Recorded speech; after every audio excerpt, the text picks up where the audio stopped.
अगं फार फार पूर्वी काळी एक वैदून फिरायचा 5-6 किल्ल्यामध्ये आणि नाईचे औषध सर्दी पडते खोकल्याचे औषध असं करत करत वैदिक मात्र घराघरावर आपलं तांदूळ काकला घेऊन फिरायचे आणि म्हणायचे अर्ग वाळग शिळ पाकड घ्यायची त्याला ताक वाण शेगा मावशी हे माझ्या राजाच्या माझ्या नाम्याच्या वाळगे हे मावशी वाण अगं तुला गुरगुंडा मावशी हसायला येऊ हे बघ तुला गुरगुंडा होईल गुरगुंडा होईल आता पाहिजे तुमच्या गुंडा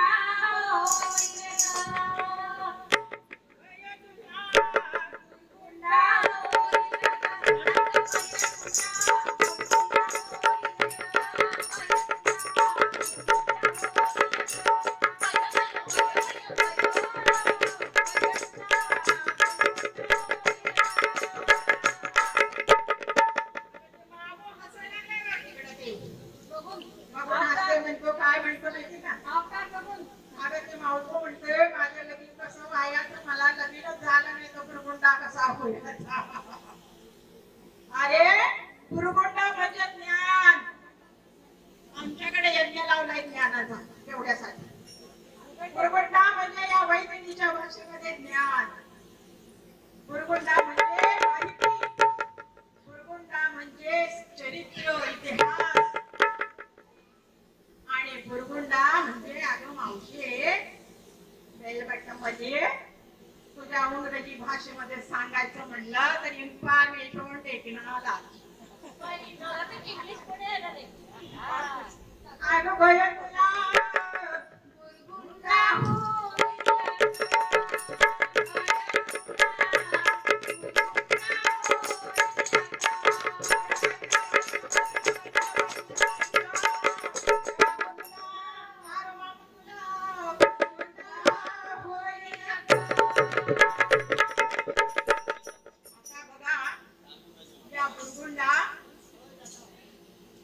गुरगुंडा साठी काय आहे बघा कसं करायचं या गुरगुंड्याला कसं ज्ञान संपादन करायचंय अनादि सिद्ध नवलाई निधाने अनादि सिद्ध नवलाई निधाने प्रेमाचे कुंकुम्या भारी लागले अगं प्रेमाचं कुंकू भारी लावून आले अनादि अनंत कालापासून ही आधी माया ही दुर्गा माता जिच्याच पोटी हे जन्माला येते त्या दुसरं कोणाचे येते रे काय नवीन आहे या जगाच्या पाठीवर मातीच्या पोटी जन्माला येतात अनादि अनंत कालापासून या मायेच्या पोटी जन्माला आलेली ही लेकरं आणि काय म्हणतोय प्रेमाचं कुंकू आजकालच्या बाया कुंकूच लावत नाही काय लावते टिकली नाहीतर टिकली बाथरूम मध्ये असते आता टिकली कुठे लावते कशासाठी लावते सौभाग्याचं देणं पाहिजे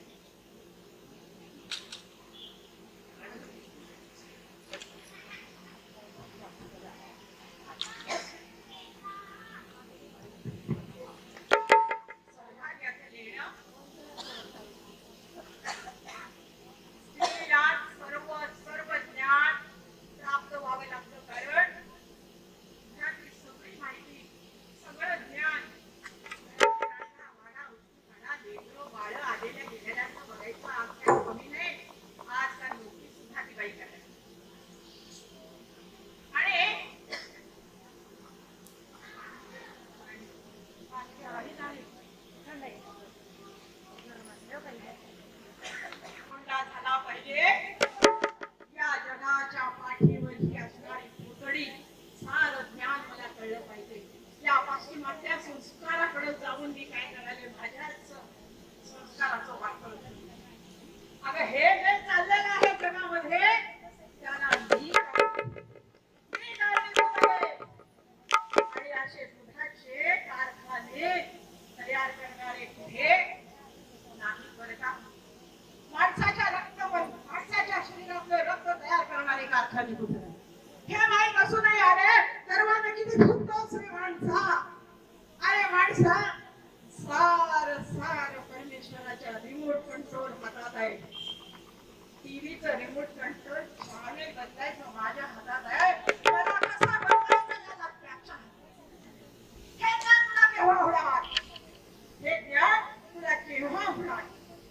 अरे हे जे कुरकुरे आहेत ना, अगं मच्छ कच्छ वराह नरसिंह वामन परशुराम राम कृष्ण होत करायची त्या दशावतारांनी जन्म जो घेतलाय, या दशावतारांनी जो जन्म घेतलेला आहे ना, या दशावतारांनी यदा यदा हि धर्मस्य ग्लानिर्भवति भारतो अभ्युत्थानं धर्मस्य संभवामि युगे युगे. ज्या वेळेला धर्माला ग्लानी येते, माझीच स्त्री वेगळी वागायला लागते, त्या वेळेला परमेश्वराला अवतार घ्यावा लागतो या परमेश्वराला.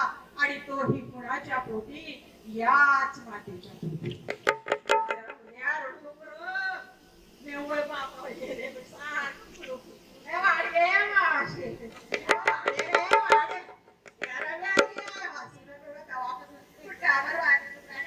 आता त्याला बिस्किट दिले त्याला घालते खाऊ. तू पण खातेस काय खाता मग.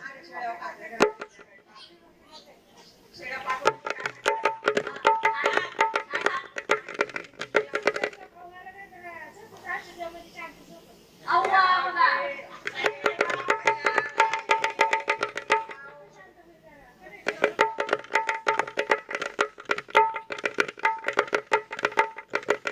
आणि मग अशा या मुलाला जेव्हा जन्म आम्ही देतो त्यावेळेला माझी जबाबदारी किती आहे, मी काय केलं पाहिजे हे सारं.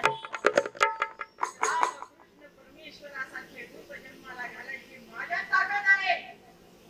रावणाला सुद्धा जन्म घालायची माझ्या बुद्धी पण आहे. त्याच्यावर संस्कार करायचा अधिकार तुझा असताना तू तो केला नाही. आणि म्हणून मुरमुंडा तुला झाला नाही. हे वयोला हे दारुण, हे दारुण वयो, हे दारुण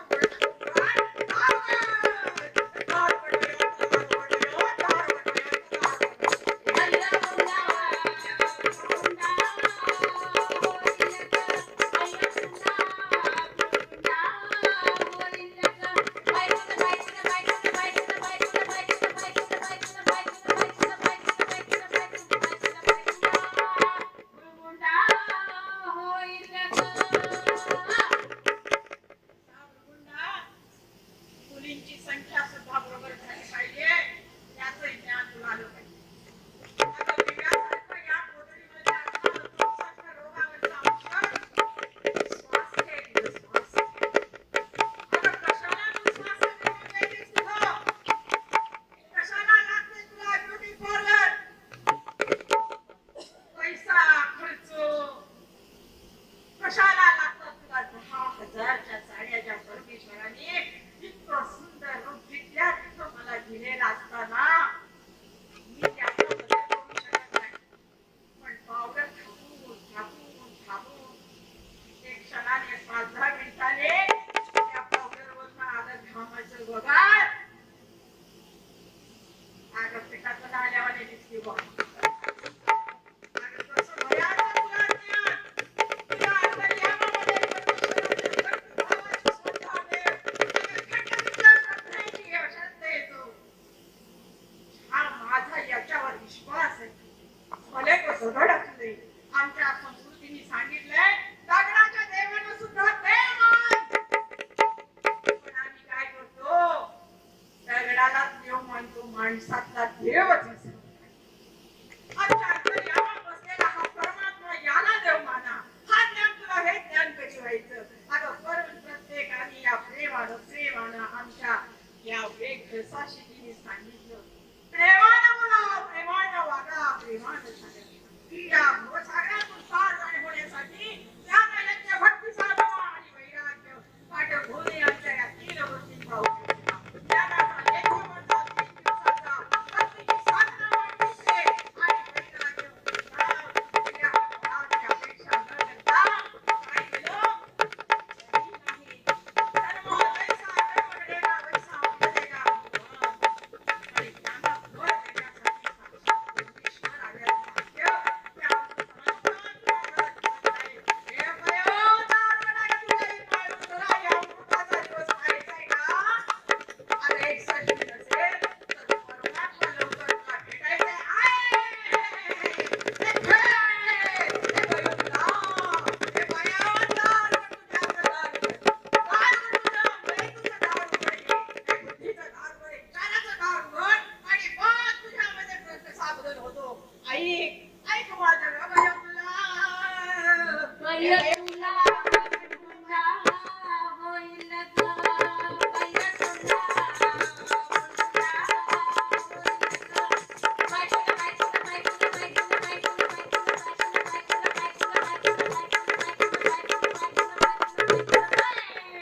बैल तुला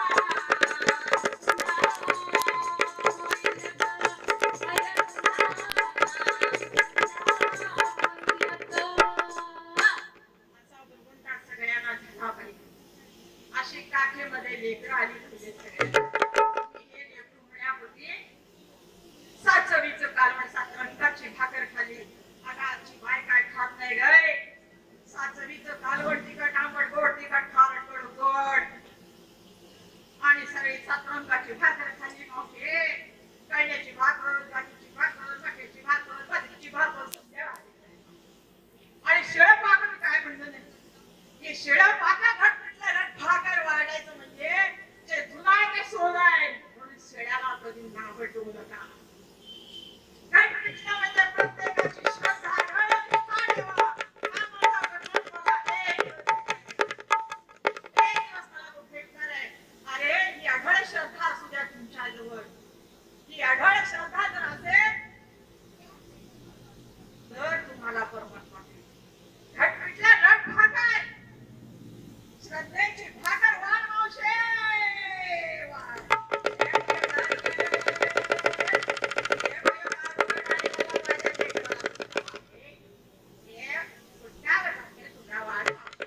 किती वाजले बघ आता. दुपारच्या एवढा विनोद 2 वाजले, झोपायचं असतं आम्हाला. माया ही आदिशक्ती तुमच्या पुढे भीक मागते. हे बया दारुघोट, हे बया दारुघोट, भीक मागते तुम्हाला. मला श्रद्धेची भाकरी वाढा, मला भक्तीचे घट्ट घट्ट वाढा. वाढा. वैराग्य घेऊन आले की आहे मावशे. ऐक माझं, तुला जर ज्ञान पाहिजे असेल, तुला भक्ती साधना करायची असेल, तर माझ्यासारख्या संतांनी जे निर्माण केलेलं जग आहे त्या जगात जायचंय. आणि या ठिकाणी भीक मागते आणि माझी या ठिकाणी भगवानाची सेवा करते.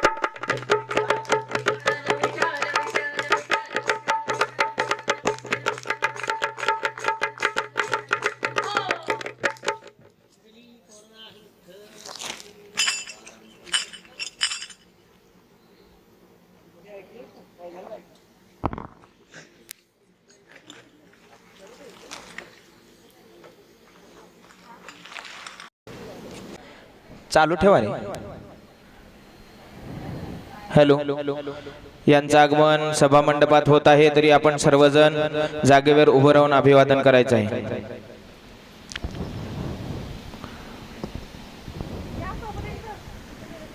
आणखीन एक माहिती.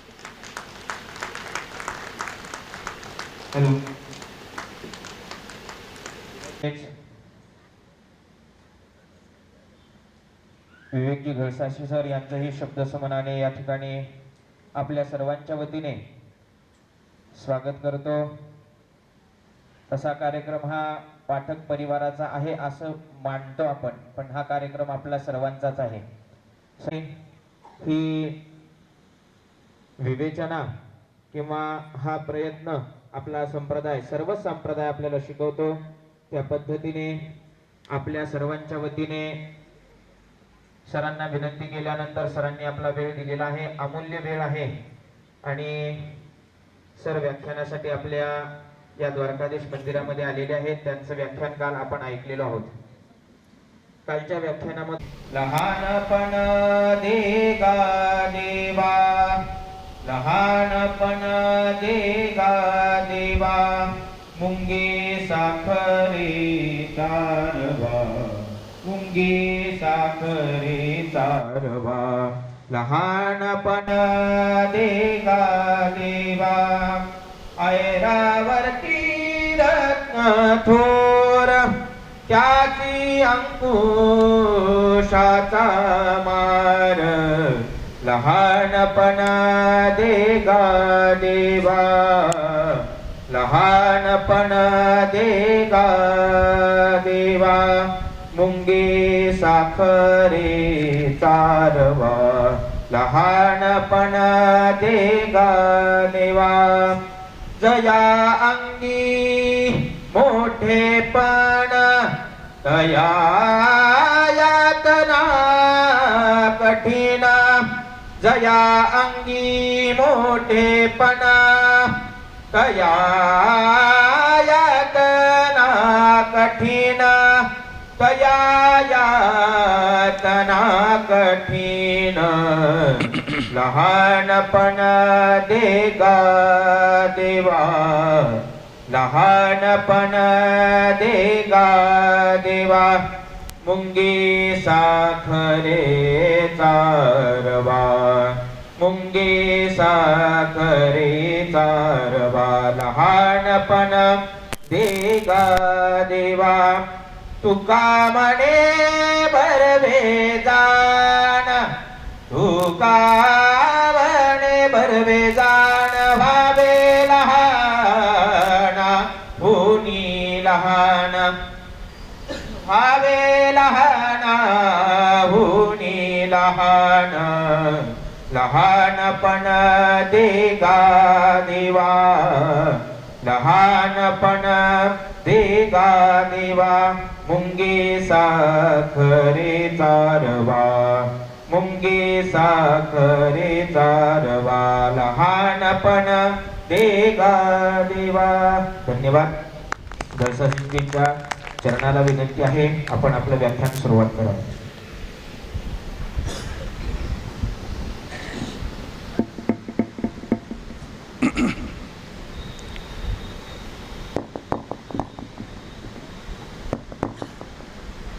थोडं वाढवा, अजून थोडं. या माईकचा गेन वाढवा.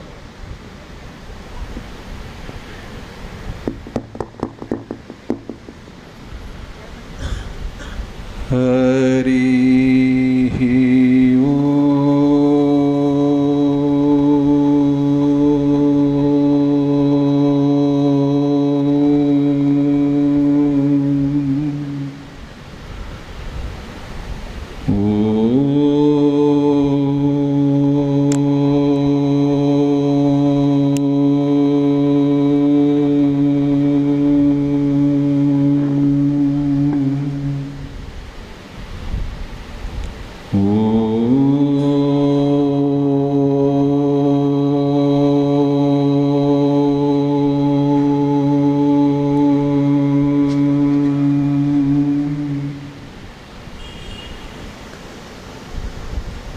परम कृपाळू सद्गुरुदेव, माँ भारती,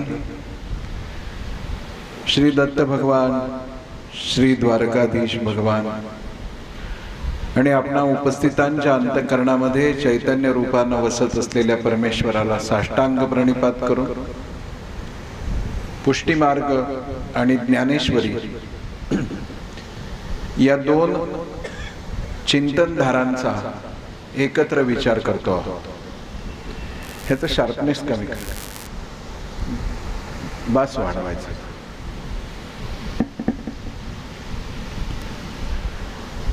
मनुष्य हा स्वभावतः भजनशील आहे असं म्हटलंय.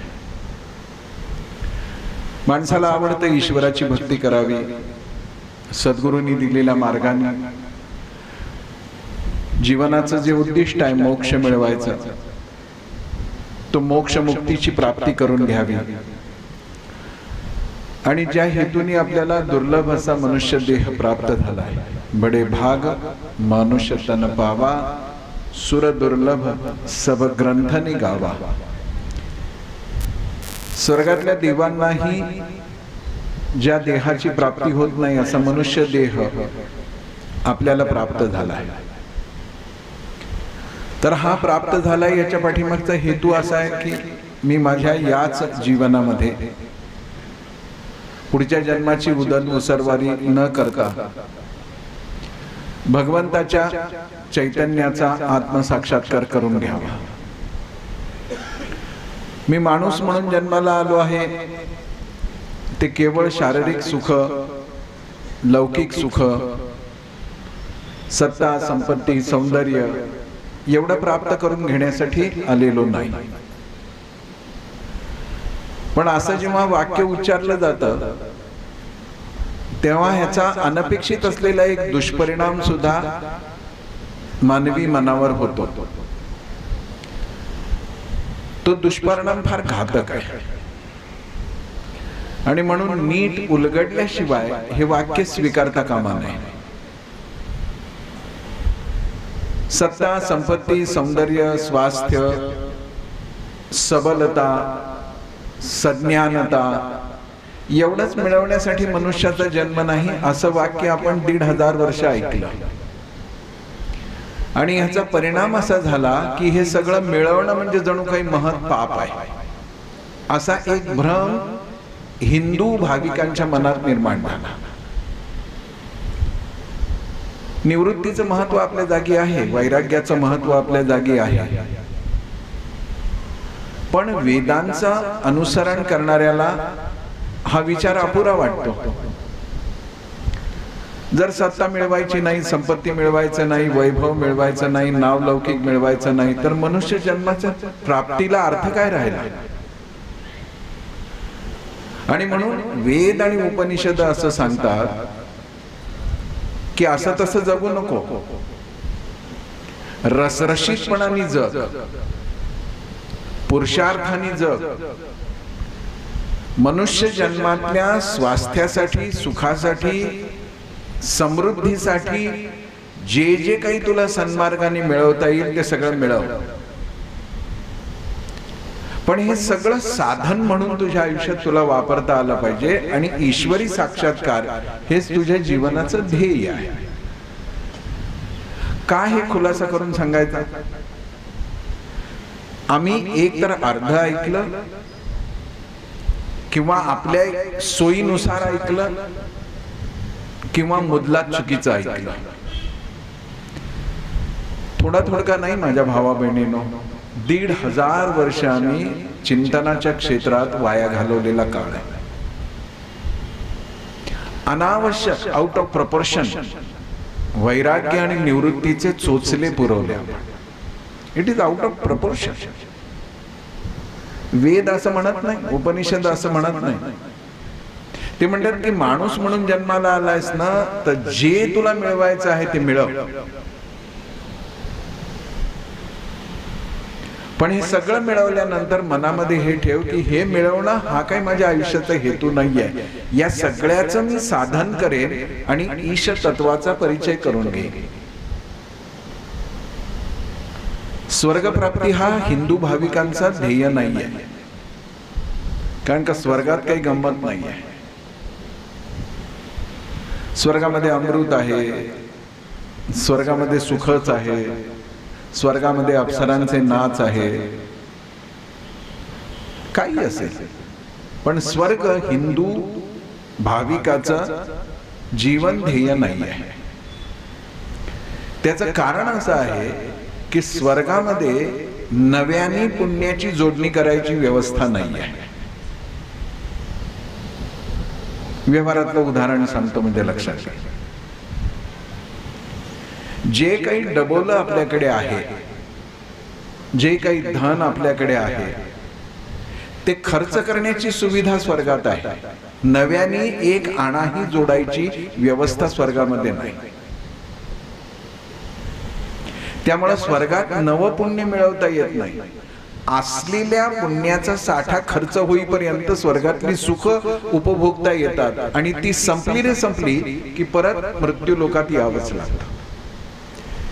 त्यामुळं स्वर्ग कधीही वैदिक जीवनाचं उद्दिष्ट नाही आहे आणि स्वर्गामध्ये गंमत पण नाही. कारण का स्वर्गामध्ये प्रेम करता येत नाही, भक्ती करता येत नाही, ईश्वराचं कोड कौतुक करता येत नाही, कारण का सगळे समकक्ष आहे. आणि म्हणून उपनिषदांनी आपल्याला असं सांगितलं की मरणोत्तर मला स्वर्ग मिळावा हे हिंदू अध्यात्माचं ध्येय नसून जिवंतपणी मी या धरेचा स्वर्ग करेन हा माझा उद्देश आहे. Crystal clear. पण सांगणाऱ्यांनी सांगितलं, ऐकणाऱ्यांनी सोयीचं ऐकलं, सांगणाऱ्यांनी बुद्ध्याच चुकीचं सांगितलं, व्हॉटेव्हर. पण जणू काही संपत्ती मिळवणं, सामर्थ्य मिळवणं, सत्ता मिळवणं हे पाप आहे, अब्राह्मण. असा एक भ्रम आमच्या डोक्यामध्ये घातला गेला. संतांनी तो प्रेमाने दूर केला. जोडोनी धन उत्तम व्यवहारे उदास विचारे वेचक. मिळव पैसे, जे मिळवायचं आहे ते मिळव, पण जे मिळवशील त्याला साध्य मानू नको, साधन मानू. मला खूप पैसे मिळाले तर मी तीर्थक्षेत्रावरती घाट बांधेन. 30 तारखेला पुण्यश्लोक अहिल्याबाईंची स्मृती आपण आपल्या अंतःकरणामध्ये जागवतो. विशेषतः माझ्या माता भगिनींनी 2 धार्मिक पुस्तकं वाचण्याबरोबर 3रं अहिल्याबाई होळकरांचं चरित्र जरूर वाचावं. म्हणजे धार्मिक पुस्तकात जे सांगितलंय ते प्रत्यक्ष जीवनात कसं उतरवायचं ते अहिल्याबाई सांगतात. नाहीतर तत्वज्ञानाची चर्चा, ज्ञानाची चर्चा, वाचनाचा अहंकार वाढतच राहील, उतरणार काहीच नाही जीवनात. अहिल्याबाईंनी पैसे मिळवले की नाही? मिळवले. सन्मार्गाने मिळवले. पण नुसत्या सन्मार्गाने पैसे नाही मिळत ना, सामर्थ्याने मिळवले. दोन्ही पाहिजे, सन्मार्गही पाहिजे, सामर्थ्यही पाहिजे. मग इतके सगळे पैसे मिळाल्यावर काय केलं? इंदोरच्या जवळ जमिनी घेऊन ठेवल्या का? स्विस बँकेत ठेवल्या का? काय केलं त्याने? गावोगावी तीर्थक्षेत्रामध्ये धर्मशाळा बांधल्या, प्रभू मंदिरं बांधली, जिथे जिथे तीर्थ आहे तिथे घाट बांधले, अन्नछत्र सुरू केली, अनेक विद्वान लोकांना ज्ञान मिळवण्यासाठीची सगळी व्यवस्था करून देण्यासाठी खर्च केलं धन. उत्तम कारागिरांना माहेश्वरी साडी, त्या कारागिरांना प्रोत्साहन देण्यासाठी खूप धनसहाय्य केलं. आता अहिल्याबाईंनी पतीच्या निधनानंतर, सासू सासऱ्यांच्या निधनानंतर वैराग्याचाच घोष करत निवृत्ती घेऊन कुठेतरी हिमालयात जाऊन बसल्या असत्या तर हिंदू धर्माचं भलं झालं. ज्या ज्या पुण्यश्लोकांचं आपण स्मरण करतो त्या सगळ्या लोकांनी या पृथ्वीचा स्वर्ग करायचा प्रयत्न केला आणि त्यासाठी जी जी साधनं मिळवायची ती मिळवली. पण 1500 वर्ष छोटा काळ नाही. आमच्या डोक्यामध्ये निवृत्ती आणि वैराग्याचं भूत अशा पद्धतीने कोंबलं गेलं. अज्ञानामुळं की षडयंत्रामुळं मला निश्चय करता येत नाही, कारण का तेवढा माझा अभ्यास नाही. पण त्यामुळं आपलं मानसिक खच्चीकरण खूप झालं. सुंदर बंगल्यात कोणी राहतोय ना तर आमच्या मनात पहिल्यांदा प्रतिक्रिया हीच येते, बेईमानीच्या पैशाने काय ह्याच्यापेक्षा मोठा हवेली बांधता येते. झोपडीत राहतोय, निर्बुद्ध आहे ना, हा सगळ्यात श्रेष्ठ. असं नसतं. असं उपनिषदांना माहित नाही. उपनिषद म्हणतं की अरे मस्त जग, आणि जगत असताना त्या ईश्वराचा साक्षात्कार तुला होण्यासाठी कर्म, उपासना, ज्ञान ज्या मार्गाने जावंसं वाटतं जा, पण सर्वजन सुलभ कोणता मार्ग आहे तर प्रेम. प्रेमैव कार्यम, प्रेमैव कार्यम. प्रेम कर, भक्ती कर. आज आपण ठरवलं पाहिजे की ह्या पुढं रडक्या चेहऱ्याने आम्ही वावरणार नाही. यापुढं ऐश्वर्याची तिरस्कार करणार नाही. गृहस्थाश्रमाची निंदा नालस्ती करायची आणि गृहस्थाश्रमाशिवाय एक वेळा गोळाभर भात सुद्धा मिळणं शक्य आहे. कशाची निंदा करतो आपण? परमेश्वरांनी हे सगळं आपल्याला दिलेलं आहे, ते उत्तम रीतीनं उपभोगता आलं पाहिजे. पण हा उपभोग घेत असताना सुद्धा तुझ्या प्राप्तीसाठी मी हे सगळं करतोय. मला जगायचंय म्हणून खायचंय, पण मला जगायचंय का खात राहण्यासाठी नाही. तर एक दिवशी ह्या जगण्यातून मला तुझी प्राप्ती व्हावी. आणि तू आहेस कुठं? तू माझ्या बाहेर आहेस का? माझ्यापेक्षा वेगळा आहेस का? तू केवळ तीर्थक्षेत्रात मठ मंदिरातच आहेस का? तू आहेस कुठं? तू सर्वत्र आहेस, पण आधिक्याने तू माझ्यात आहेस. याला आत्मभान म्हणायचं, याला आत्मप्रचिती म्हणायची. पण ह्याची सुरुवात बाहेरच्या प्रेमातून होते आणि समाप्ती स्वरूपाच्या ज्ञानातून होते. It's a wonderful process. पण सगळा कचरा पहिल्यांदा डोक्यातला काढावा लागेल. कधी आम्ही आमच्या दैवतांच्याकडे डोळे उघडून पाहिलंय का? अपाद मस्तक सालंकृत आहेत, नाना तऱ्हेची आभूषण, नाना तऱ्हेचे अलंकार, नाना तऱ्हेचे सोहळे, नाना तऱ्हेची मनोरथ.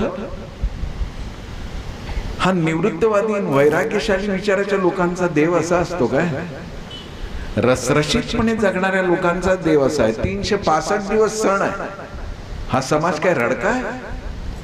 पण आम्हाला सांगितलं नाही रे, हे सगळं निरर्थक आहे. बरं, हे सगळं निरर्थक आहे, हे सगळं खोटं आहे, ही सगळी माया आहे. असं म्हणणाऱ्यालाही भूक लागते की नाही? आणि असं म्हणणाऱ्यालाही जर उशीर झालाय म्हणून गार भात मिळाला तर राग येतो की नाही? हे खोटं नाही आहे, हे खरंच आहे. पण मग आपल्या मनांमध्ये प्रश्न येतो, मग श्रीमदाद्य शंकराचार्य खोटं बोलतात का? ब्रह्मसत्य जगन्मिथ्या. आणि मग पुन्हा येतं की आम्हाला हे सगळं चुकीच्या अर्थाने का शिकवलं गेलं? मिथ्या या शब्दाचा अर्थ काय होतो? मिथ्या म्हणजे खोटं का? मी दिसतोय तुम्हाला, तुम्ही दिसताय मला, मी बोलतोय, तुम्हाला ऐकू येतंय, कुणाला आवडेल ना आवडेल, पण मी बोलतच नाहीये. माझं बोलणं मिथ्या आहे, हा माईक मिथ्या आहे, हे व्यासपीठ मिथ्या आहे, हे दिवे मिथ्या आहे, हे दिसणारं सगळं जगत मिथ्या आहे, असं नाही सांगितलं शंकराचार्याने. पण काय षडयंत्र झालं माहिती नाही. हे जग मिथ्या आहे म्हणजे या जगावर प्रेम करण्यात अर्थ नाही, या जगातली सुखदुःख भोगण्यात अर्थ नाही, या जगाला काही मोलच नाहीये, कारण का ब्रह्म सत्य आहे. शंकराचार्यांना असं म्हणायचं नाही. मिथ्या या शब्दाचा अर्थ आहे अपूर्ण सत्य. सत्यच आहे हे. अद्वैतामध्ये सुद्धा ह्याला मिथ्या मानलेलं आहे, ते खोटं या अर्थी नाही, तर हे स्थिर नाही, हे सतत बदलणारं आहे, हे सतत वेगवेगळ्या रूपात, वेगवेगळ्या आकारात, वेगवेगळ्या रुचीत, वेगवेगळ्या रंगात आपल्या समोर येतं. आणि त्यामुळं मी ह्याचा आधार घेऊ शकत नाही. पण पुढे जाऊन श्रीमद शंकराचार्य असं म्हणतात की हे जे वेगवेगळं दिसतंय आणि अपूर्ण सत्य आहे, ते सुद्धा एका सत्यावर अधिष्ठान ठेवून आहे, आणि ते अधिष्ठान आहे ब्रह्म. याला म्हणायचं अद्वैत. मग विशिष्टाद्वैत रामानुजाचार्य, मग शुद्धाद्वैत श्री वल्लभाचार्य. आणि श्री वल्लभाचार्यांनी सांगितलं की कोणी म्हटलं की हे खोटं आहे? हे खोटं नाही. कारण का या सगळ्याचं कारण जर ब्रह्म सत्य आहे, तर त्या कारणातून निर्माण झालेलं जगत सुद्धा सत्यच आहे. हे मिथ्या आहे म्हणलं तर मी कोणावर प्रेम करू शकतो? माझी आई मिथ्या, माझे वडील मिथ्या, माझी बायको मिथ्या, माझा नवरा मिथ्या, माझी नोकरी मिथ्या, मी कोणावर प्रेमच नाही करणार. हे सगळं मिथ्या आहे कोणत्या अर्थाने की हे परिवर्तनशील आहे. पण महाप्रभू असं म्हणतात की ह्याला मी खोटं मानायला, मिथ्या मानायला, अपुरं मानायलाही तयार नाही आहे. हे शुद्ध अद्वैत आहे. ब्रह्म जितकं शुद्ध आहे जगत तितकं शुद्ध आहे. कारण का ब्रह्म कारण आहे याच्या निर्मितीचं, आणि ब्रह्माच्या कारणातून निर्माण झालेलं जगत जे आहे ते पण सत्य आहे. फक्त ह्या जगतातल्या सत्याला मी कोणत्या अंगाने बघतोय? वासुदेव सर्वमिती. हे सर्व आहे ना माझ्या वासुदेवाचंच प्रकटीकरण आहे. काय प्रक्रिया आहे, काय यात्रा आहे बघा. म्हणून श्री अरविंदांच्या सारख्या एका महायोग्याने सांगितलं, मी तुम्हाला नवीन काही सांगत नाहीये. अरविंद म्हणतात मी तुम्हाला नवीन काही सांगत नाहीये, पण तुमच्या डोक्यात जे चुकीचं भरलं गेलेलं आहे तेवढं मला काढून टाकू द्या. मग हृदय स्वयंभची असे, मग ते सत्य ते आतच आहे. ते वैदिक सत्य, ते औपनिषदिक सत्य, ते सनातन सत्य आपल्या आत आहेच. हृदय स्वयंभची असे. आणि म्हणून समर्थ म्हणतात की हे ज्ञान तुला मिळवायचं आहे ना तर तू बाहेर नको बघू. पाहे आपणासी आपण या नाव ज्ञान. तू स्वतःला पाह. हे जग ही सत्य आहे आणि या जगावर प्रेम करणं परम सत्य आहे. ते प्रेम करण्याचा मार्ग आहे पुष्टी मार्ग. जे जे भेटे भूत तयामानी जे भगवंत काल पाहिला आपण. मग अशा पद्धतीनं सगळं करायचं असेल तर माझ्यामध्ये कोणकोणत्या गुणवत्ता हव्यात? जे भक्तिशास्त्राचा विचार करत असताना भक्ती योग म्हणा, माऊलींनी जे सांगितलं म्हणजे जे भगवंतांनी सांगितलं त्याच्यावर भाष्य करताना माऊलीजी बोलली ते, आणि महाप्रभू सांगतायत तो विचार एकमेकाला समांतर जातोय. म्हणून उभयानवी अव्यय नाही पुष्टी आणि ज्ञानेश्वरी, फक्त एक डॅश आहे. कारण का दोघं समांतर आहे. दोन पटरी जशी एकमेकाला समांतर चालते तसं आहे.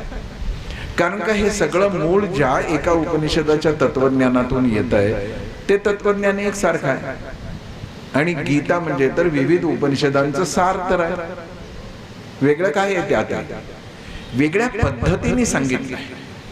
आणि चतुराई झाली आहे म्हणा, लबाडी झाली आहे म्हणा, अज्ञान आहे म्हणा, षडयंत्र आहे म्हणा, शब्द कोणता आहे आपल्याला पेलेल तो वापरा, पण ह्या मूळ औपनिषदिक तत्वज्ञानापर्यंत आम्हाला जाताच आलं नाही. मधल्या काळात 1000 वर्षाहून अधिक आम्ही ज्ञानाच्या, भक्तीच्या, कर्माच्या क्षेत्रात अंधारात चाचपडत राहिलो. म्हणून दुरिताचे ते मिरज. कोणी विचारातच घेतलं नाही की मी हिंदू आहे, मी सनातन धर्माचा अनुयायी आहे, मी साधक आहे, मी भक्त आहे. म्हणजे काय आहे? मीच तर ब्रह्म आहे. अहम ब्रह्मास्मी. कोहमचं उत्तर सोहम आहे. तत्वमसी या महावाक्याचा बोध माझ्या स्वतःला व्हायसाठी काय केलं पाहिजे? कोणी इथे लहान नाही, कोणीही लहान नाही, क्षुद्र नाही, दुर्लक्षित नाही, उपेक्षित नाही, पीडित नाही, सगळे समकक्ष आहे. पण आमचं षडयंत्र असं झालं की ज्यामुळं आम्ही ह्यांना कनिष्ठ, ह्यांना नीच, ह्यांना खालचे, ह्यांना वरचे, ह्यांना मधले असा संभ्रम निर्माण केला आणि अतिशय वैभवशाली हिंदू समाज जीवन शतखंडित करून टाकलं. हे राष्ट्रीय पाप भक्तीच्या मार्गाने आपल्याला दूर करायचं. ते मोक्ष वगैरेचा विचार नंतर करता येईल, पण हे राष्ट्रीय पाप आधी दूर केलं पाहिजे. कोणी मोठा नाही, कोणी लहान नाही, कोणी परमेश्वराचा विशेष लाडका नाही. मुंगीपासून महात्म्यापर्यंत सगळं तर त्याचं आविष्करण आहे. तर मुंगी श्रेष्ठ आणि महात्मा कनिष्ठ किंवा महात्मा श्रेष्ठ आणि मुंगी कनिष्ठ असं म्हणायचा आपल्याला अधिकार नाही. पण एका षडयंत्राचे आपण बळी पडलो, अज्ञानाचे बळी पडलो, अंधतेचे बळी पडलो आणि तेजस्वितेचा वारसा आपण मिरवायच्या ऐवजी कपोल कल्पित गोष्टींचे कलश डोक्यावरती घेऊन नाचलो. Let us come out of it. आता जग तुमच्याकडून पावन कशी सोन्याची अपेक्षा करत आहे. कारण का जगाच्या लक्षात आलंय सर्व दिशाला पळून की काही मिळत नाहीये, आणि जर काही मिळण्यासारखं आहे तर ते इथे आहे. आणि इथं जे ज्यांच्याकडे आहे ते रडके आहे, ते भक्त कमी भिकारी जास्त आहे, ते दर्दी कमी गर्दीत जास्त आहे.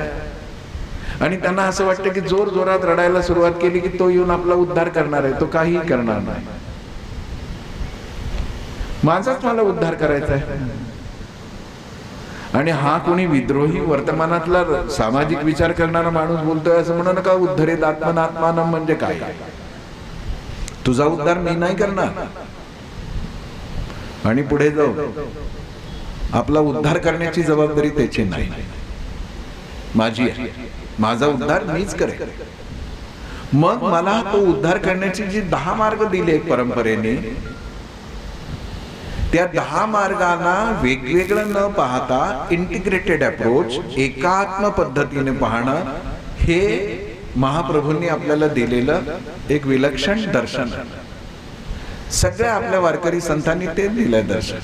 शब्द वेगळे, अभिव्यक्ती वेगळ्या पद्धतीची, भाव तोच आहे.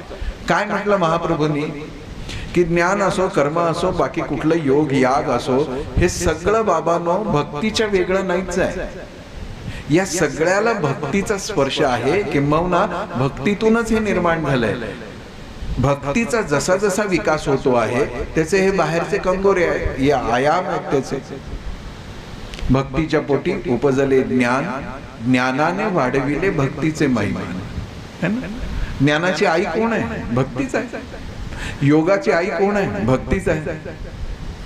कर्माची आई कोण आहे? भक्ती. भक्ती नसेल तर कर्मही होत नाही. भक्ती आहेच, पण ती अधिक विस्तारित, अधिक व्यापक भागवत धर्माने केली, पुष्टी धर्माने केली, सर्व साधू संतांच्या शिकवणुकीतून केली, आचार्यांच्या तत्वज्ञानातून केली. असं जर नसतं तर जन्मतःच आई वडिलांना सोडून निघालेल्या शुकदेवांच्या मागे धावणाऱ्या व्यासांना झाडांनी उत्तर दिलं नसतं, वृक्ष लता वेलींनी उत्तर दिलं नसतं की थांब थांब, तू माझा मुलगा आहेस, थांब, आत्ता तुझं प्रकट्य झालंय, जन्म झालाय, राहा थोडे दिवस. असा एक बाप आपल्या मुलामागे पळतोय आणि मुलगा समोर धावतोय आणि वृक्षवेली सांगतायत. का बरं? शुकदेवांना बोलता येत नव्हतं. शुकदेवांना या प्रश्नाचं उत्तर कळत नव्हतं. पण संपूर्ण चराचराशी एकरूप तादात्म्य झालेल्या चेतनेचा हा दिव्य साक्षात्कार आहे. काय सांगतंय हे तत्वज्ञान बघा.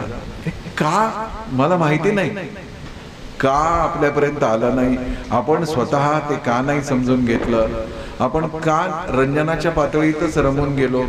आणि सर्वात मोठी हानी आहे ना, आपल्यावर पाश्चात्य परक्या आकारांत्यांनी केलेल्या युद्धात झालेली नाहीये, आपल्या आत्मविस्मृतीत. विवेकानंद शेवटी कंटाळून म्हणाले की अरे किती रडाल परमार्थाच्या नावानं, ऊर बडवून घ्याल. संतापला तो संन्यासी आणि तो म्हणाला की या रडक्यांचा परमार्थ रडका असतो, जी समर्थांची भाषा होती. आणि ते म्हणाले की बंद करा ही रडकी भोजनं, बंद करा हे छाती पिटणं, बंद करा हे अश्रू ढाळणं. या देशामध्ये रणभेरी शंख निर्माणच होत नाही आहेत काय? ते निर्माण झाले पाहिजेत. आणि आता यापुढे ललकारी परमार्थामध्ये हीच असली पाहिजे, बजरंग बली की जय, हर हर महादेव. याचा अर्थ त्यांना हळुवारपणाविषयी राग नव्हता, उलट हळुवारपणाचा आग्रह होता. आणि हळुवारपणाचा अर्थ दुबळा नाहीये.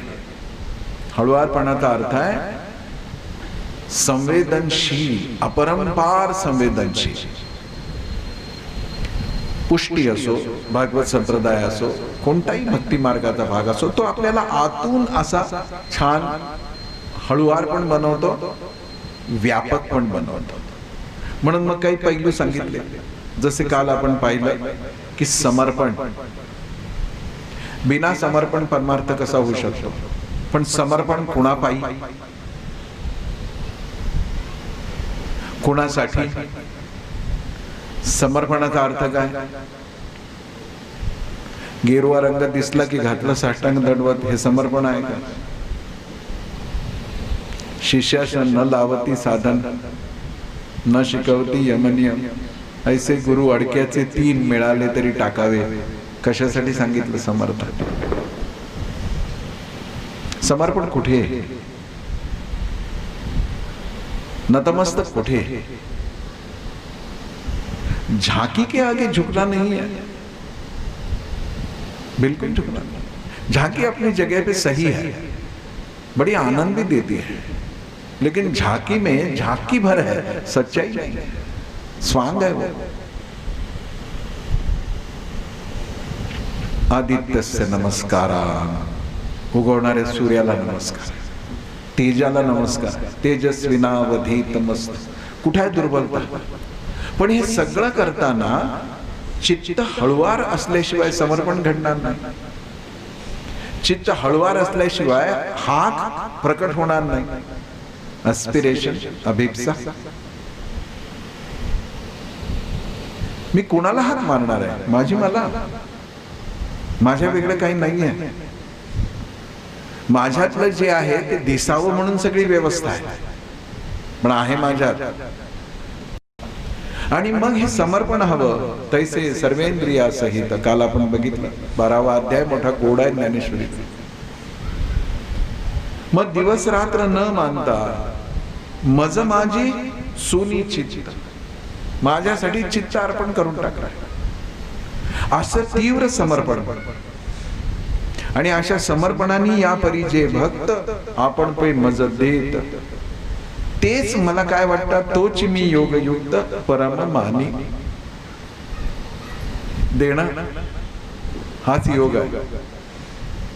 बाकी आपल्या शरीराच्या लवचिकतेसाठी, आपल्या शरीरांतर्गत जे रसायन आहे त्याच्या उचित युक्त अशा सिक्रेशनसाठी जे काही आपण करतो योग आसनं, तो एक भाग आहे। याच्या पलीकडे ध्यान धारणा जे काही आहे तेही आहे, पण हे सगळं केल्यानंतर मी जर त्याच्याशी जोडला जात नसेल तर माऊली बोलते की अपुर आहे, समर्पण पाहिजे। काल आपण अनन्यताही पाहिली की विकले पण भक्ताच, बस मी देवाला विकला गेलोय, काय करायचं आहे ते कर। सूर्याचा होणा होईजे का सूर्यासारखेची जाईजे, हे विकले पण साजे प्रभेसी का। प्रभा जशी सूर्याला विकली गेली, सूर्य आला किती येईल, सूर्य गेला किती जाईल। आणि मग हे सगळं करता करता एका क्षणी माऊली पण बोलते आहे आणि महाप्रभू पण सांगतायत की हे सगळं करशील ना तर इसमें दिखावा नहीं होना चाहिए, दंभ नहीं होना चाहिए, छद्म नहीं होना चाहिए। आता मला वाटतं आपण जे करतो ते दाखवण्यासाठी किती करतो आणि बघण्यासाठी किती करतो, छोटा फरक आहे। 99% लोक दाखवण्याचा परमार्थ करतात, बघण्याचा परमार्थ करतच नाही। जो बघायला सुरुवात करतो ना त्याचं दाखवणं बंद होतं। ज्याला दिसायला लागलंय तो वेगळेपणाने दाखवेपणा कशाला करेल? याला अवधूत अवस्था म्हणतात। आम्ही यात्रेला जातो ना तरी सगळे कम्फर्ट्स बघून जातो। तीर्थयात्रेला तर कम्फर्ट बघतोच, विदेश यात्रेतही बघतो, आणि जाहिरातीला बोलतो अगदी घरच्यासारखं जेवण युरोपमध्ये सुद्धा। मग घरच्यासारखंच युरोपमध्ये जाऊन जेवायचं असेल तर युरोपला जाण्याची गंमत काय आहे?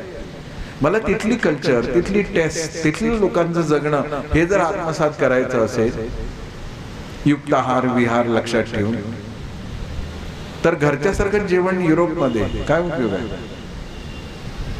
पण देशांतर्गतही प्रवास करत असताना तिथे अशी राहायची सोय, इथे अशी राहायची सोय। लक्षात घ्या,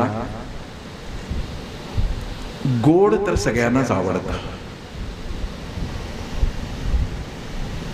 पण प्रत्येकावर एक जबाबदारी दिली आहे ना। अंगाई गाणारी आई झोपू लागलेल्या मुलाला आवडते, पण सगळेच अंगाई कसे गातील ना? कुणाला तरी रामोशी होऊन गस्त घालावी लागेल आणि जागे व्हा जागे व्हा म्हणावं लागेल की नाही?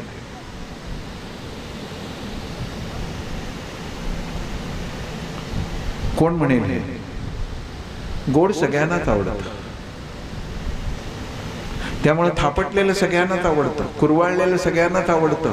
हळुवारपणाने डोक्यावरून हात फिरवला तर सगळ्यांनाच आवडतं, पण खडबडून जागा करणार कोण? रामोशी. आणि रामोशी हा रामवंशी आहे.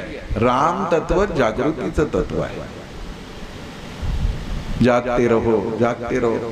आपल्याला राग येतो, अरे भैया पूरा दिन थकान के बाद सो रहे हैं तुम, दरवाजे पे ये लकड़ी से मार मार के हमें जगाते क्यों हो? जागते रहो, जागते रहो. Because that is his duty. तर थोपटणारे खूप झाले. रामोशाची भूमिका केली पाहिजे. आम्ही सगळं सगळं आहे ना वरवरच्या पातळीवर करतो आहोत, हे कोणीतरी आम्हाला सांगितलं पाहिजे. आम्हाला पूर्णपणाने आपल्या आत एकरूप होताच येत नाही. आपल्या आत म्हणजेच त्याच्याशी वरवर. आणि महाप्रभू आणि ज्ञानेश्वर महाराज सांगतायत की एकदा समर्पण प्रामाणिक असेल, अनन्यता प्रामाणिक असेल, अप्रतिहता अशी भक्ती पाहिजे. म्हणजे अखंड अनन्य दोन्ही. पण आम्हाला भागवत यासाठी आवडतं की धुंदुलीची गोष्ट फार मजेशीर वाटते. आम्हाला भागवत यासाठी आवडतं की हा राजा तो राजा तो राजा, त्याच्या गोष्टी, त्याची 100 पोरं. एवढंच जर भागवत असतं ना तर नाथ बाबांनी या सगळ्या गोष्टी अजून रंगून रंगून लिहिल्या असत्या ना. फक्त 11वा स्कंदच का घेतला असता?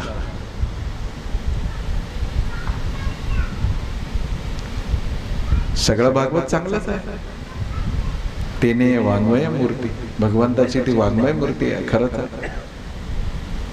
पण आम्हाला कृष्ण, भागवत, राम आमच्या मापाचे आवडतात. रामायण शबरी के झूठे बेर खाए थे क्योंकि हम औरों का झूठा खाना पसंद कर रहे हैं, इसलिए ये बहाना है. शबरी के झूठे बेर राम ने खाए थे, मैं इनका झूठा खाऊं तो उसमें क्या? अरे राम कुठे, शबरी कुठे, आपण कुठे? पण आम्हाला शबरीची पोरं आवडतात. शबरीची तप, शबरीची प्रतीक्षा, शबरीचा अतिशय नैसर्गिक आविष्कार नाही आवडत. मातंग ऋषींनी सांगितलं की बेटा परमात्मा तुला भेटेल इथे, एक दिवशी येईल. माझे विद्यार्थी आणि मी जरी हा आश्रम सोडून चाललो असलो तरी तुला ईश्वर भेटण्याची जागा हीच आहे. आणि असं कुठून बाहेरून येऊन ईश्वर भेटत नसतो हे पण आपल्याला माहित पाहिजे. मग तरी मातंग ऋषी खोटं बोलतायत का? नाही, यातलं रूपक आहे.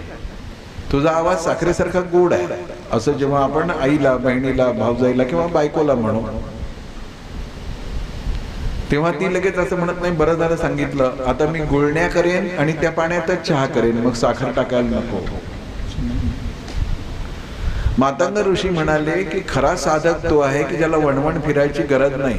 तो जिथे आहे ना तिथेच ठाईच बैसोनी करा एक चित्त आवडीने अनंत अळवावा. तू जिथे आहे तिथेच येईल. माँ को कहाँ ढूंढत बंदे, मैं तो तेरे पास में, ना मैं मंदिर ना मैं मस्जिद ना काबे कैलाश में. मातंग ऋषींना हे सांगायचं. आणि जसे सद्गुरू गेले हे सांगून त्या क्षणापासून शबरीने आयुष्यात दुसरं काहीच केलं नाहीये, फक्त भगवंताची प्रतीक्षा केली. Are we ready for that? नाही. आम्ही कधीच लक्षात घेत नाही की असं दरदर भटकत भटकत कुठेतरी गेलो म्हणजे तो भेटेल, असं नाही होतो. तुम्ही साधना इतकी पक्की करा की तो तुमच्या दाराशी येऊन भिक्षा मागेल. ही साधना समर्पणाने जशी येते, अनन्यतेने जशी येते, ज्ञानाच्या अधिष्ठानाने जशी येते, तसा एक भाग सांगितला आहे की बाह्य गोष्टीच्या अवडंबरातून ती मुक्त असली पाहिजे. No formalities. खूप दिवसांनी आईला येऊन बिलगणाऱ्या मुलाला औपचारिकतेची गरज असते का? तो असं विचारतो का? आई तू तयार आहेस ना, मी आता तुला मिठी मारतो. तिने अजून बॅग नाही खाली ठेवली, तिने अजून कपाळावरचा घाम नाही पुसला, पण लेकरू पळत आलं म्हटल्याबरोबर ती पण हात पसरून त्याला कवेत घेते की नाही? घेते. कसली औपचारिकता नाही, कसला दिखावा नाही.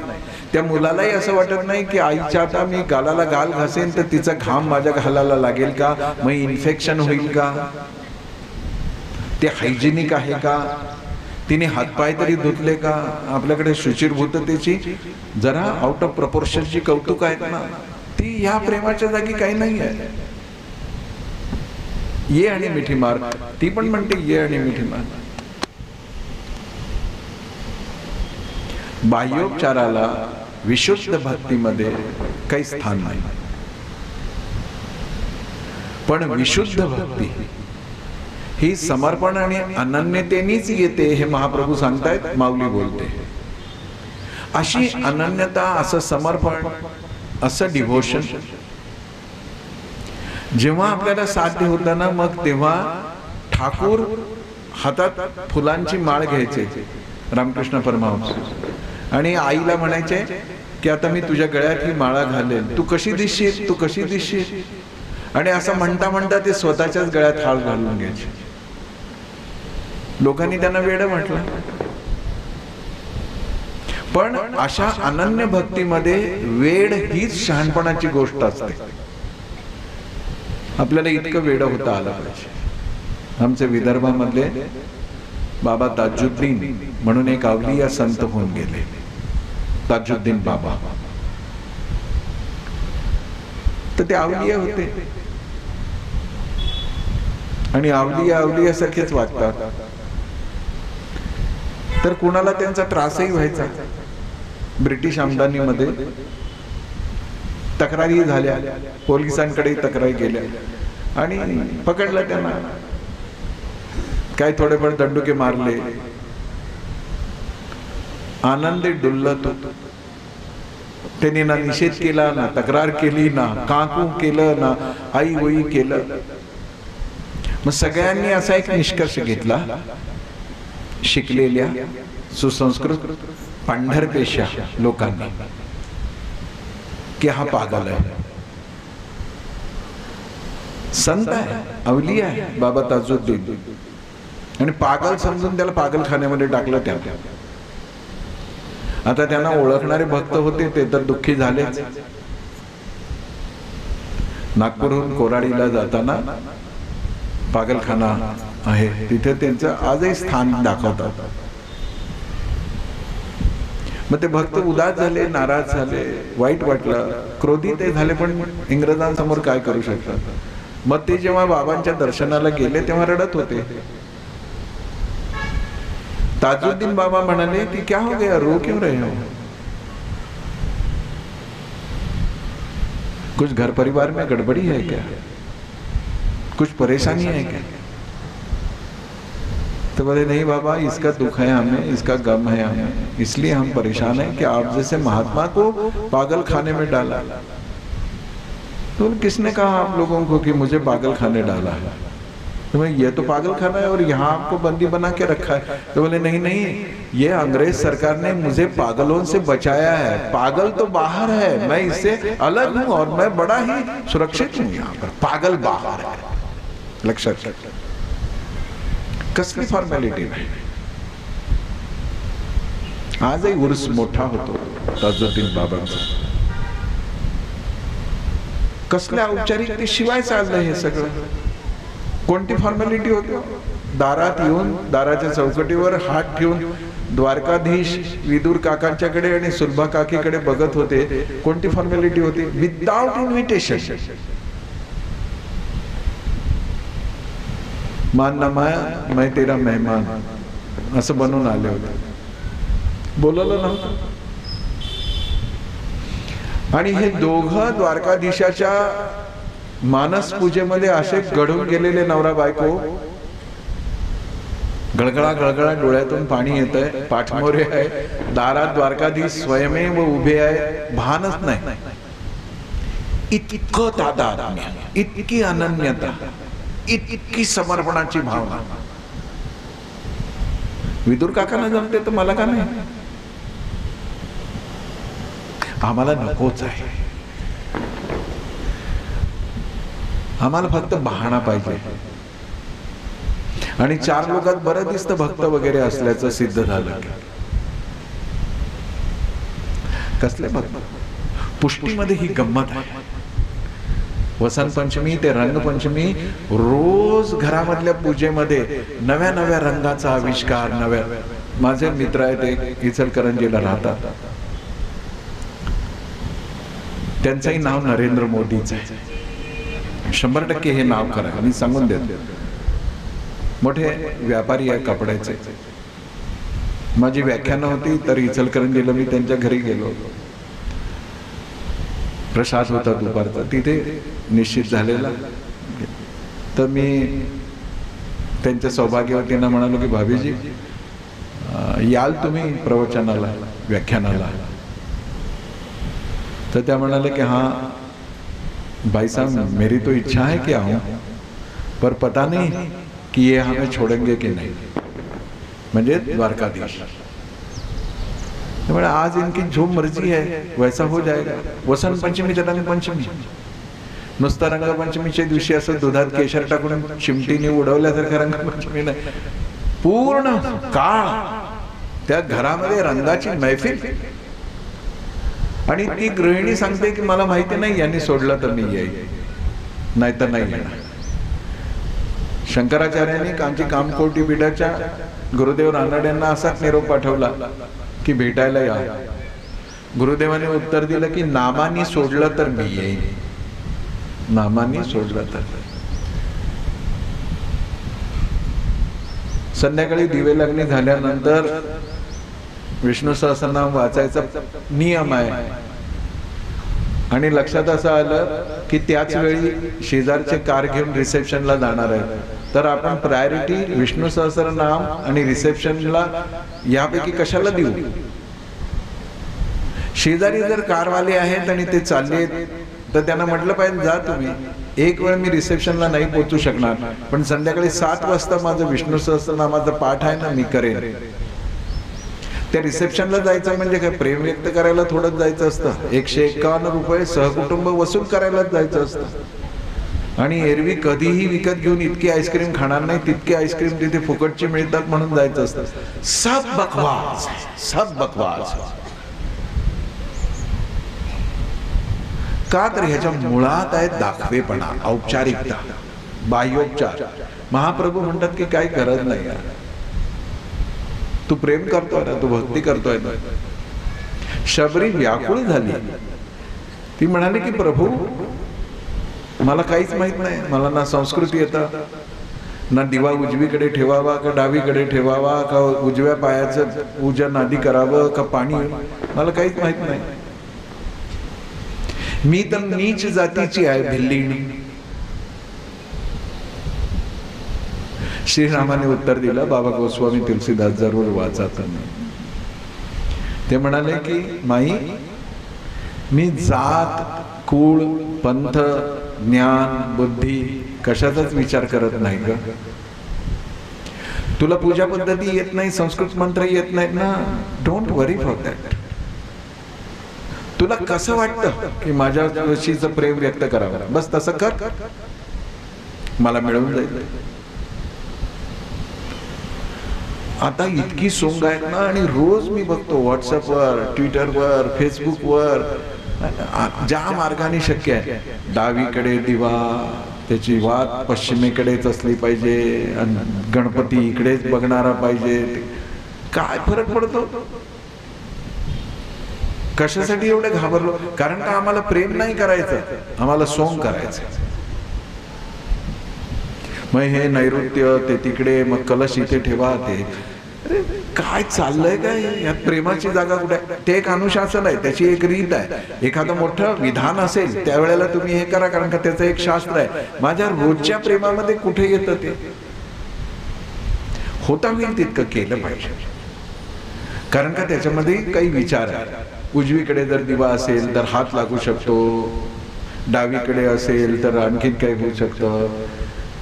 आता तर एक नवीन सोंग निघालंय, घरामध्ये एका देवाच्या 3 मूर्ती असता कामा नये. तुझ्याकडे वेळ असेल आणि तू सगळ्यांची पूजा करू शकत असेल तर 300 ठेव ना गणपती आणून. शंकराचं काय जात आहे? आमच्या मनात भय निर्माण करतात, भय. आणि भित्रे सगळं करू शकतात, प्रेम नाही करू शकत, भक्ती नाही करू शकत.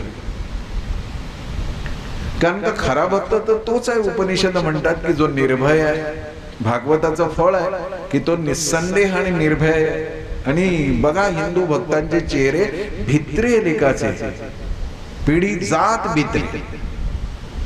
निर्भय कोण आहे? प्रेम प्रेम प्रेम. कसल्याही उपचाराची गरज नाही. आणि मग ह्या उपचाराची गरज नाही म्हणजे औपचारिकतेला किंमतच नाही असं म्हणत नाही महाप्रभू आणि माऊली दोघंही.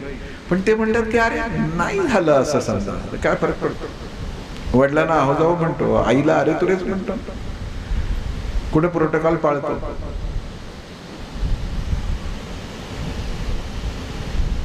Mother is fact, father is fiction, तरी त्यांना आहो जाऊ म्हणतो. आणि आईला हल्ली सगळेच एकमेकांना अरे तुरे म्हणतात. चांगला आहे. बायको पण नवऱ्याला अरे तुरे म्हणतात. चांगलं आहे, छान म्हणावं. निदान शब्दातून तरी जवळीक. हृदय कठे असो 2 टोकावर, पण अनन्यतेमध्ये नाही. पै अर्जुना माझे ठाई, आपण पेण विण सौरसू नाही. माऊली बोलतायत, तीच गोष्ट सांगतायत. महाप्रभू हेच म्हणतायत की एकदा अनन्यता आली ना की औपचारिकता संपली. मी उपचारे कवणाही नाकळेगा. कुठल्या उपचाराने मी नाही कळत. मी जर कळावा असं वाटत असेल ना तर टोटल सरेंडर, पूर्ण शरणागत. मीरा रिचर्डसन नावाच्या एक फ्रेंच विदुषी होत्या. कुठून तरी त्यांच्या हातात भगवद्गीता आली. तेही असंच अर्धमुर्ध भाषांतर, छान नव्हतं, अप टू मार्क नव्हतं. त्यांनी वाचल्यावर त्यांना असं वाटलं की अरे हे पुस्तक अद्भुत आहे आणि हे पुस्तक मला नीट कोण समजावून सांगेल. तर त्यांना मग पुढे इतकं विचार करायला लागल्या की त्यांना स्वप्न पडायला लागलं. आणि स्वप्नामध्ये त्यांना एक पुरुष दिसायचा आणि त्यांना असं वाटायचं की हा कृष्ण आहे. मग खूप प्रश्न, खूप शंका, खूप संदेह. मग स्वप्नात किती वेळ असतो, पण जिज्ञासा अशी जागृत झाली. आणि मग त्या जो कोणी विद्वान भेटे, जो आशियाई तत्वज्ञानाचा अभ्यास करणारा, भारतीय तत्वज्ञानाचा अभ्यास करणारा, वैदिक तत्वज्ञानाचा अभ्यास करणारा, शेकडो प्रश्न विचारून भंडावून सोडत. एकदा योगायोगाने त्यांचा नवरा एका निवडणुकीला उभा राहिला असताना तो म्हणाला की आपल्या इंडियन कॉलनीमध्ये मी पॉंडिचेरीला प्रचाराला जाणार, तूही चाल. आणि ते दोघे, मीरा रिचर्डसन आणि त्यांचा नवरा, दोघं पॉंडिचेरीला आले. आणि तिथे गेल्यावर कोणीतरी सांगितलं की इथे एक महापुरुष आहेत, खूप अभ्यासू आहेत, त्यांनाही तुम्हाला जर आवश्यकता वाटली तर भेटा. मग या रिचर्डसन बाई म्हणाल्या की माझ्या मनात खूप प्रश्न आहेत, तर त्याची उत्तरं देतील का ते? म्हणे हो, सगळे तुमच्या प्रश्नाची उत्तरं देतील. मग त्यांनी 100-200 प्रश्न मनातल्या मनात तयार केले आणि त्या महापुरुषाच्या भेटीला गेल्या. आणि ते महापुरुष समोरून आले की ह्या ताडकन उभ्या राहिल्या. अरे मला स्वप्नात दिसत होता पुरुष तो हाच आहे. आणि धावत गेल्या आणि त्यांनी त्या महापुरुषाचे पाय धरून त्याच्यावर डोकं ठेवलं. ते होते महायोगी अरविंद. आणि अरविंदांनी मीरा रिचर्डसनला खांद्याला धरून उभं केलं आणि त्यांनी, मीरा रिचर्डसनने लिहिलं की हजारो शंका आणि प्रश्न माझ्या मनात होते, पण मी सद्गुरूंच्या पायावर डोकं ठेवलं, पूर्ण समर्पण घडलं आणि मी आतून बाहेरून रिकामी होऊन गेले, एकही शंका उरली नाही. जमलं का आपल्याला? सोमवारी एक गुरु, मंगळवारी एक गुरु, बुधवारी एक गुरु, काय जमलं आपल्याला? आपल्यासाठी गुरु मेडिकल शॉप आहे ना.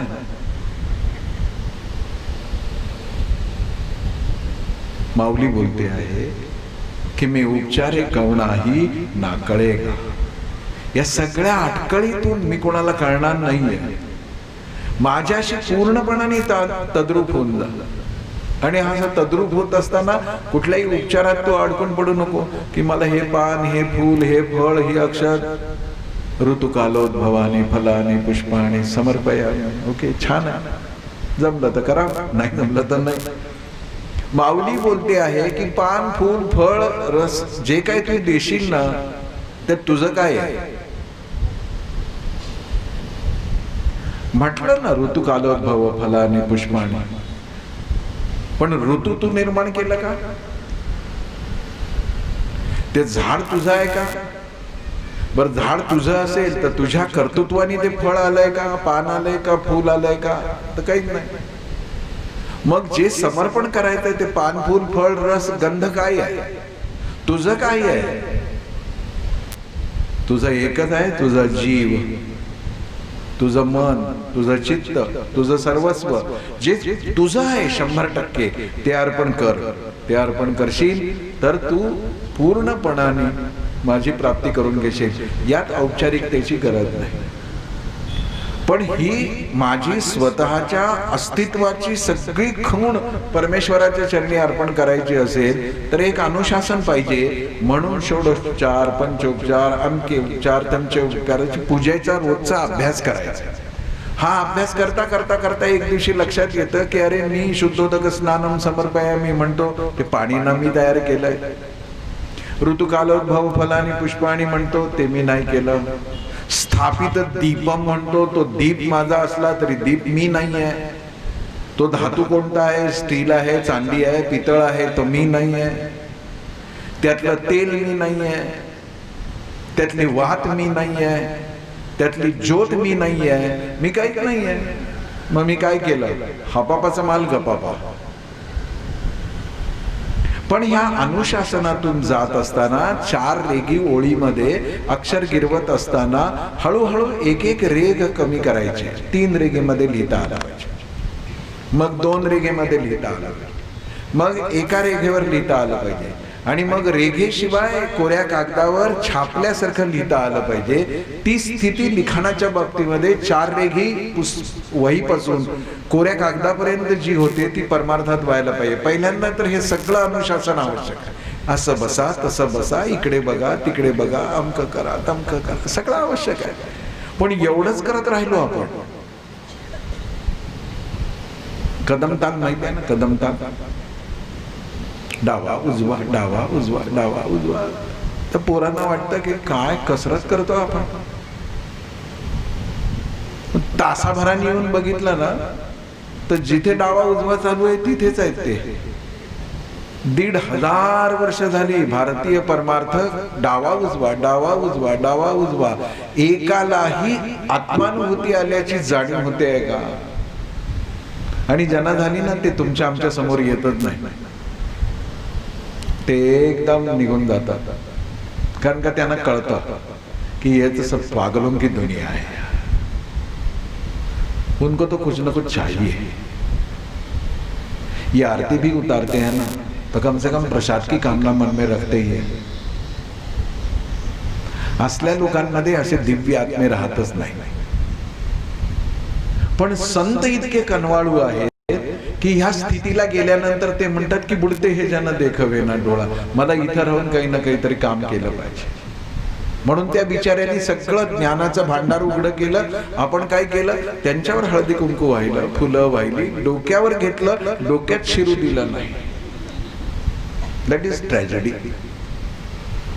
मग पुष्टी असो, ज्ञानेश्वरीतली भक्ती असो, हे सगळं काय आहे? तर ब्रह्माचं स्वरूप, ब्रह्म जितकं सत्य तितकंच ब्रह्मापासून निर्माण झालेलं जगत सत्य. याला महाप्रभूंनी नाव दिलं शुद्धाद्वैत विचार. शुद्ध अद्वैत विचार. अद्वैत आहे शुद्ध आहे, कारण का ते ब्रह्मशुद्ध आहे. आणि मग महाप्रभूंनी सांगितलं की कारणरूप ब्रह्म जितकं खरं आहे तितकंच कार्यरूप जगत सुद्धा खरं आहे. त्यामुळे या सगळ्यावर प्रेम करा, या सगळ्याची गप्पा मारा. आणि एक संकल्प तर करूच करू आपण दत्तयागाच्या निमित्तानं. आणि आपल्या सगळ्या इच्छा पूर्ण करणारं दैवत आहे कलियुगातलं दत्तात्रय. काल मी सांगितलं, स्मर्तुगामी स्वभक्ताना कामदो रिपुनाशन भुक्ती मुक्ती प्रदस्य सगळंच आहे ते. त्याच्याकडे एक म्हणू की यापुढे आम्ही नैराश्याचा विचार करणार नाही, आम्ही रडणार नाही आणि आम्ही काही मागणार नाही. ही कुठली हौस आहे आपल्याला पदर पसरायची, झोळी पसरायची? आणि सगळ्यात मुळात ठरवायचं आहे आपल्याला की आम्ही वैराग्याने निवृत्तीचा हा फाजील जो काही आमच्या डोक्यावर परिणाम करून घेतलाय तो काढून टाकणार. कर्मे इशू भजावा, मला कर्मयोग करावाच लागेल. मी काम करेन, हातीपायी धड आहे मी कशासाठी निवृत्तीचा विचार करू? यदि दैववशात प्राप्य मस्त उपभोग घेईन मी. घे असंच म्हणतं उपनिषद. उपनिषद तर म्हणतं की अरे तू किती दीर्घकाळ तारुण्यात राहतोयस तुला माहितीये? आज षोडश, आज सप्तेती रीती, 70 वर्षापर्यंत तू तरुण आहेस. त्या तरुणाला शोभेल असं वाग. आणि इथे तर 16-17व्या वर्षी कुणाच्या तरी नादी लागला की हे सगळं नश्वर आहे, हे सगळं खोटं आहे, हे सगळं खोटं आहे. पण हे सगळं सांगून झाल्यानंतर पंगत मात्र आवश्यक आहे. दिस इज हिपोक्रेसी. त्याच्यापेक्षा पंगत सत्य आहे, संगत सत्य आहे, जीवनाची रंगत सत्य आहे. पण या सगळ्यात मी अडकून नाही पडणार, कारण का ह्या सगळ्याचं साधन बनवून मला त्या विशुद्ध ब्रह्मापर्यंत जायचं आहे. ब्रह्म सत्य आहे कारण का ते कारणरूप आहे. आणि म्हणून कार्यरूप जगतही सत्य आहे. दोन्हीही सत्यच आहे. महाप्रभू तर पुढे जाऊन असं म्हणतात की तो परमात्माच, ते शुद्ध ब्रह्मच सर्वत्र सर्व व्याप्त आहे. दुसरं काय सांगावं? रीता उरला नाही ठाव. यत्र यत्र मनोयाती तत्र तत्र माधव. माझं मन जिथे जातं ना, माधव तिथे आहेस, माझा द्वारकाधीश तिथे आहे. मग तो जर सर्वत्र आहे तर पळून कशापासून जायचं? स्त्री संग नरकाचं द्वार. कोणी सांगितलं रे बाबा? आपला देह मलमूत्र अस्थि रक्त रज्जू मंजा रेत याची खाण कोणी सांगितलं रे बाबा?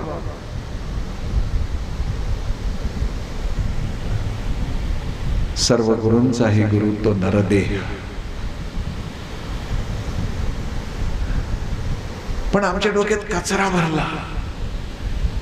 स्त्री संग म्हणजे पतर, देहाची इतकी सगळी देखभाल करणं म्हणजे खूपच देहबुद्धीने जगणं. नाथ बाबा म्हणाले असं नाहीये रे बाबांनो. देह हे मोक्षाचं साधन आहे. तू या देहाचा त्याग करशील, ह्याची विटंबना करशील, ह्याची अवहेलना करशील तर मोक्षाचा मार्ग तुझ्या हातून सुटेल. आणि 24 तास या देहालाच कुरवाळत बसशील तरी मोक्षाचा मार्ग सुटेल. त्यागावे न भोगावे मध्यभागे विभागावे. तू या शरीराचा त्यागही करू नको आणि शरीराला भोगूही नको. बरोबर बॅलन्स ठेव. आणि बॅलन्सलाच गीतेतला शब्द आहे युक्त. युक्ताहार विहारस. हे खा का ते खा, या दिवशी खा का त्या दिवशी खा, काही कृष्णाने सांगितलं नाही. कृष्ण सच अ वंडरफुल कॅरेक्टर आहे. टेल तुमच्या माझ्या बुद्धीवर 100% विश्वास असणारं ते चैतन्य आहे. ते असं म्हणत नाही बुद्धी घाण टाक आणि मी सांगतो ते कर. सर्व बुद्ध्यां परित्यज्य नाही, सर्व धर्मां परित्यज्य. म्हणजे तुझं लॉजिक वगैरे आहे ना ते सोड, पण डोकं चालव, बुद्धी वापर. आणि बुद्धीला पटलं असेल, मनाला भावलं असेल तर अंगीकार कर. कृष्णाने असं सांगितलं नाही सोमवारी हे खा, मंगळवारी ते खा, बुधवारी हे खा, एकादशीला हे खाऊ नको, द्वादशीला तेच खा, काही सांगितलं नाही. तो म्हणाला की तुला बुद्धी आहे ना, युक्त आहार विहार कर. आणि जर तुला पटलं तर स्वीकार कर, नाही पटलं तर सोडून दे. सगळे 18 अध्याय सांगितल्यावर कृष्ण असं म्हणाल नाही इतका वेळ मी वाया घालवला, निदान मेरे खातिर तो कम से कम ये करो. जर पटलं असेल तर वाग, नसलं पटलं तुझ्या इच्छेप्रमाणे वाग. यथेच्छसी तथा कुरु. जगाच्या पाठीवर कुठेही असं तुम्हाला भेटणार नाही. इतकं गहन, इतकं खोलवर, इतकं सघन, इतकं सखस, तरी इतकं लिबरल. आणि आम्हाला 4 उडाटप्पू लोक असहिष्णू म्हणतात आणि आम्ही सहन करतो. आपल्या इतके सहिष्णू कोणीच नाही, निदान तत्वज्ञानाच्या क्षेत्रात तर नाही. आम्ही सगळं मान्य केलं. म्हणून एका गीतेतून आम्हाला दिसतं, द्वैत दिसतं, विशिष्टाद्वैत दिसतं, शुद्ध अद्वैत दिसतं, द्वैताद्वैत दिसतं, केवलाद्वैत दिसतं. काय ते दिसत नाही, ते सगळं दिसतं. हे तर आमचं सहिष्णुतेचं लक्षण आहे. पण ह्या सगळ्या सहिष्णुतेचा आधार काय आहे तर सर्वत्र माझा द्वारकाधीश भगवान आहे, दुसरं कोणी नाही. टेबलला पाय लागला तरी पाया पडतो आपण. मूर्ख नाही आहोत आपण, अंधश्रद्धा नाही आहोत आपण, कारण का त्याच्यामध्ये पण ईश्वर आहे असं मला वाटतं, म्हणून मी पाया पडतो. कुठे दाखवा इतकी व्यापकता चिंतनातली. मग इतकं चिंतन ज्याचं पुरुषार्थी तेजस्वी आहे, तो वर्तमानातला साधक असा रडका का? तो का नाही हसत? एक तरी सत्पुरुषाचा फोटो मला दाखवा तुम्ही की ज्याच्या चेहऱ्यावर चिंता आहे.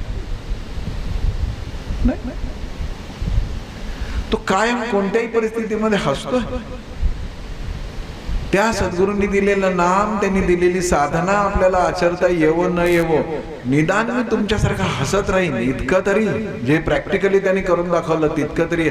रडके हिंदू भक्त बघितले ना की हिंदू परंपरेची यापेक्षा अवनत अवस्था दुसरी कुठली नाही असं वाटायला लागलं. दुःख कोणाला येत नाही,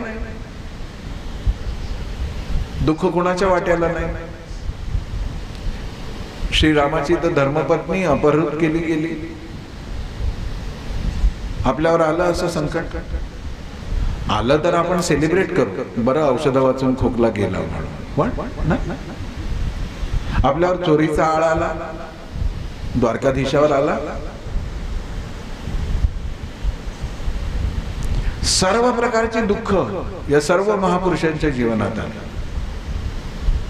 रडलं कोणीच नाही, कारण का त्यांना माहिती होतं की मानुषी लीलामध्ये दुःखालाही हसत समोर जाण्याची एक चमत्कारी लीला मला करून दाखवायची आहे. म्हणून वनवासामध्ये सुद्धा श्रीराम कधी लहान नाही झाले. कुठून शिकलो आम्ही माहित नाही हे रडणं, कुठून शिकलो निराश होणं माहिती नाही. हा वैदिक स्वभाव नाही.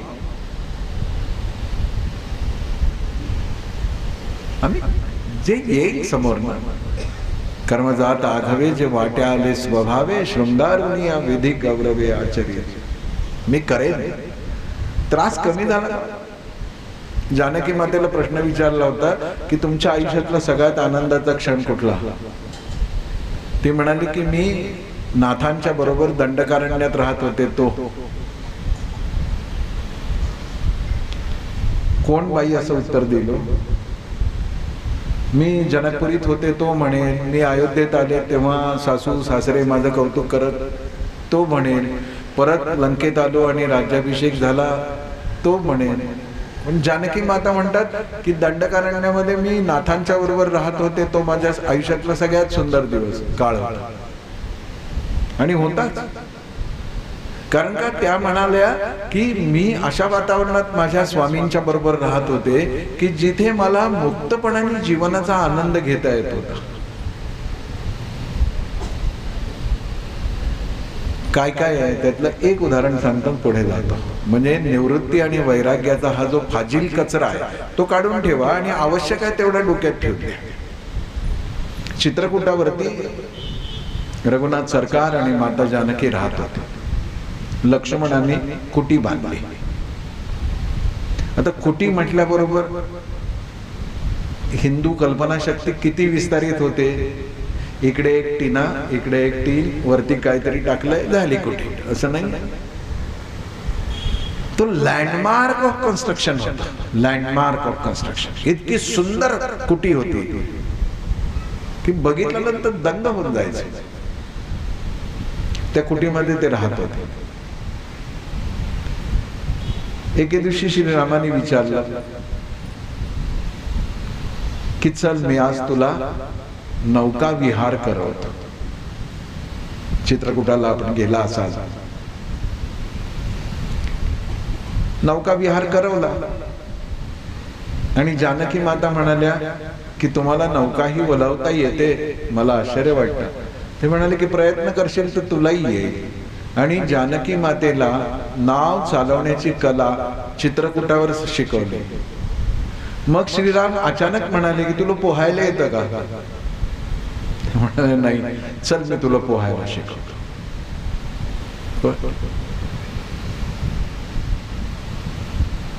पोहायला शिकवलं. नाना वनस्पतींची माहिती दिली आहे, फुलांची माहिती दिली आहे, औषधी गुणांची माहिती दिली आहे. आणि सगळ्यात गमतीचा भाग म्हणजे की पूजेसाठी लक्ष्मणाने टोपलीमध्ये आणलेली सगळी फुलं आहेत, त्यातल्या काही फुलांची पूजा, फुलांच्या द्वारा पूजा झाली की उरलेल्या फुलांचे गजरे श्रीराम स्वतःच्या हाताने बनवत आणि दुपारच्या वेळी आपल्या पत्नीचा शृंगार करत. आणि आम्ही नाही नाही नश्वर, खोट आहे, स्त्री संग म्हणजे अमुक नाही आहे. आपल्या वाडवडिलांनी असं केलं नाही. मर्यादा आहे, संयम आहे, पण उत्फुल्ल. कित्येक लोकांना माहितीच नाही की रामाचा आणि जानकीचा प्रेम विवाह आहे. माहितीच नसतं. खानदान की इज्जत का सवाल, हे सगळं माहिती आहे आपल्याला. 16-17 वर्षाची मुलं मुली सुंदर अशा उपवनात भेटल्यानंतर एकमेकाच्या प्रेमात नाही पडणार तर काय करतील? का आपली अपेक्षा अशी आहे की श्रीरामाने हाताची घडी घालून म्हणावं, बाले तू कुणाची कन्या? प्रातःकाली या उपवनात तू आली आहेस, बैस दीर्घ प्राणायाम कर, मी तुला ध्यान शिकवतो, असं म्हणेल का?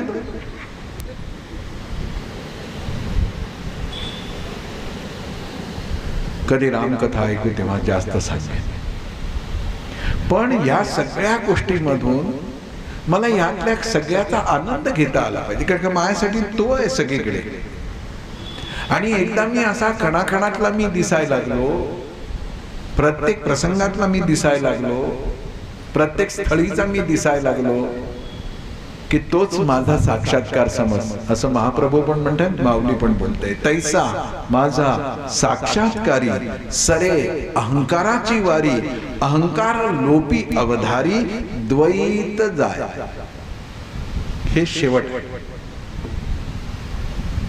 इतकं सगळीकडे तो दिसायला लागला ना, काय वेगळं असतो, काय असतं. उत्तराखंड मध्ये एक महात्मा मोठे होऊन गेले, नीम करौरी बाबा. ते असेच होते. ब्रिटिशांच्या आमदानीमध्ये रेल्वेतून प्रवास करत होते आणि तिकीट चेकरने त्यांना विचारलं, तिकीट आहे का? ते म्हणाले नाही.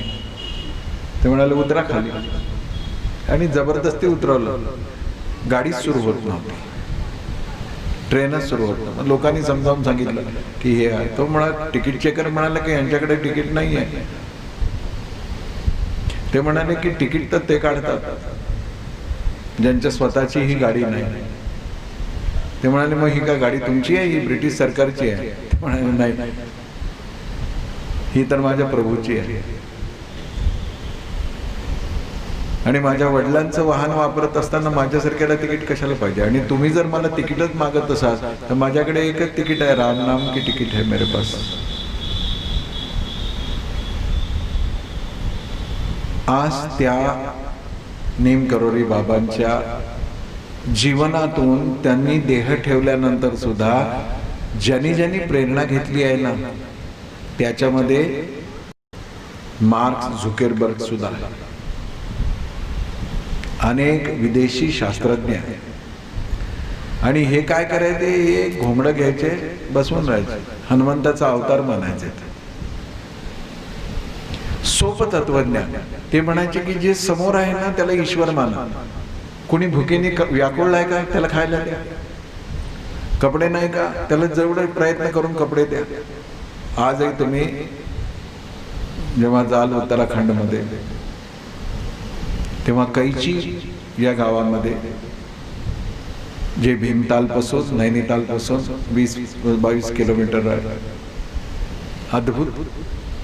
तुम्ही तिथे गेलात की तुमच्या लक्षात येतं की काय नवस वगैरे पूर्ण होतात वगैरे असलं काही मी सांगत नाहीये, नीट लक्षात घ्या. नाही तर इथून उठल्या उठल्या लगेच बुकिंग करणार तुम्ही, माहिती आहे मला. नवस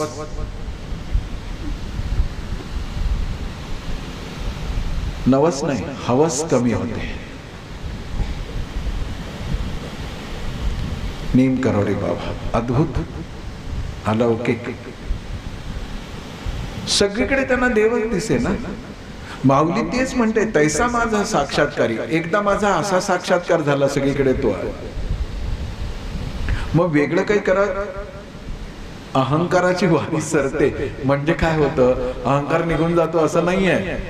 अहमभाव म्हणजे द्वैत आहे. त्या द्वैत सिद्धांतानुसार द्वैत म्हणत नाही. मी असा एकदा माझा प्रत्यय यायला लागला की तू असा आलाच.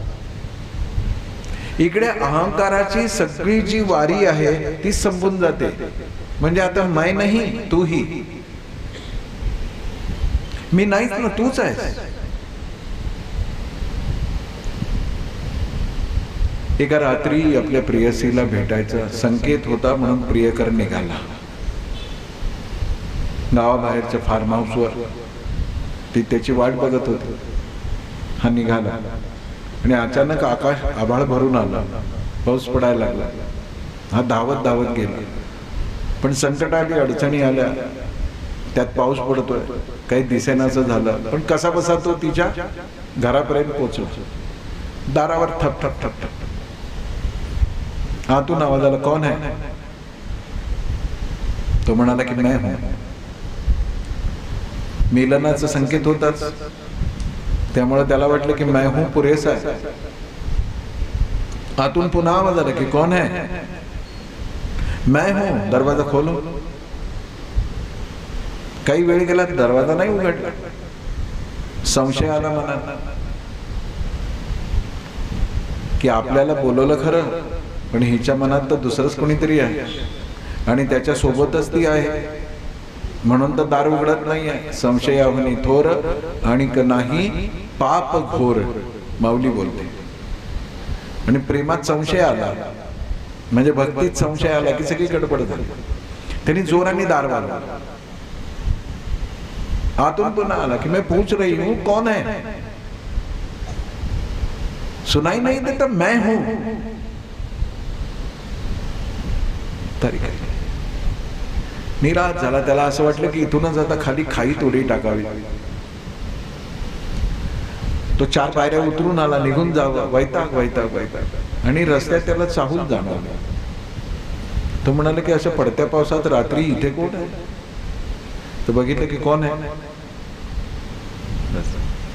मैं भक्त हूं. कहां जा रहे हो? तो बस ऐसा ही भटकता हूं मैं. तुम कौन हो? त्यांनी सांगितलं की माझी प्रियसी इथे आहे. फिर लौट क्यों रहे हो? वो दरवाजा नहीं खोलती. बिल्कुल ऐसा हो ही नहीं सकता. तुम दस्तक दे और वो न खोले दरवाजा, ये हो ही नहीं सकती बात. 3, 4, 10 बार मैंने कोशिश करी पर वो दरवाजा नहीं खोल रही है. बोले कि क्या हो गया, सब बताओ मुझे. त्यांनी सांगितलं की मी दार ठोठवलं. तिने आतून विचारलं कोण आहे? मी सांगितलं मी आहे. 10 वेळा मी आहे मी आहे मी आहे सांगितलं. ते भक्त होते, साधू होते. ते म्हणाले की देखो बेटा यही पागलपन है, खुदा के दर पे हम दस्तक तो देते हैं पर कहते हैं हर बार मैं हूं मैं हूं मैं हूं. आपकी बार जा दस्तक दे और अंदर से आवाज आएगी ना कौन है, तो बता देना की तू ही है. आणि जसं त्यांनी सांगितलं की तूच आहेस, तिने दार उघडलं आणि ती म्हणाली की जोपर्यंत मी आहे अशी तुला तुझ्या अहंकाराची जाणीव आहे तोपर्यंत तुझं आणि माझं मिलन अशक्य आहे. आता हे आत ये, आता हे सगळं तुझं आहे. अहंकाराची वारीस सरे, म्हणजे माझं वेगळेपणच गेलं ना, मी तुझ्याशी एकरूप आहे. आणि मग अहंकार लोपी, सगळा अहंकार लोपून गेला, मग होईल काय, द्वैत संपेल. मी तूपणाची झाली बळवण. सगळं म्हणतो आपण, बऱ्याच वेळा तेही चुकीचं म्हणतो. काय रामोशी आहे मी, रामोशी. मला तुमच्या पंचपक्वान्नाच्या पंक्तीत जागा नकोच आहे. दुसऱ्या दिवशी सकाळी टोपली घेऊन माझी बायको येईल ना, राहिलेली भाकरी वाढा पण वाढा, पण मी जागा करण्याचं काम करणार नाही. शुद्ध संकष्टी पावावे, चारी श्रमलो.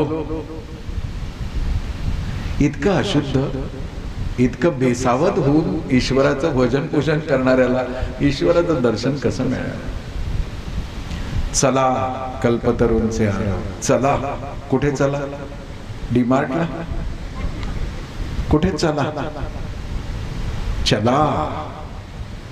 चहातला च आहे तो, चला आणि अचल आहे. चला कल्पतरूंचे आराम. आणि असं म्हटलं की ते म्हणणार नाही नाही तुम्हीच तर म्हणलं ना बाह्योपचाराला काही अर्थ नाही. बाह्योपचाराला अर्थ नाही म्हणजे अशुद्धतेला परवानगी आहे असं नाही. नीट जसं संतांचं आहे. संत ज्ञानेश्वरीतली प्रत्येक ओवी मंत्र आहे. एका मोठ्या संशोधन संस्थेने, आध्यात्मिक संशोधन करणाऱ्या संस्थेने ज्ञानेश्वरीतल्या प्रत्येक ओवी मधलं मंत्र सामर्थ्य काय आहे हे उलगडून दाखवलंय. तेही मी आता तुम्हाला सांगणार नाही.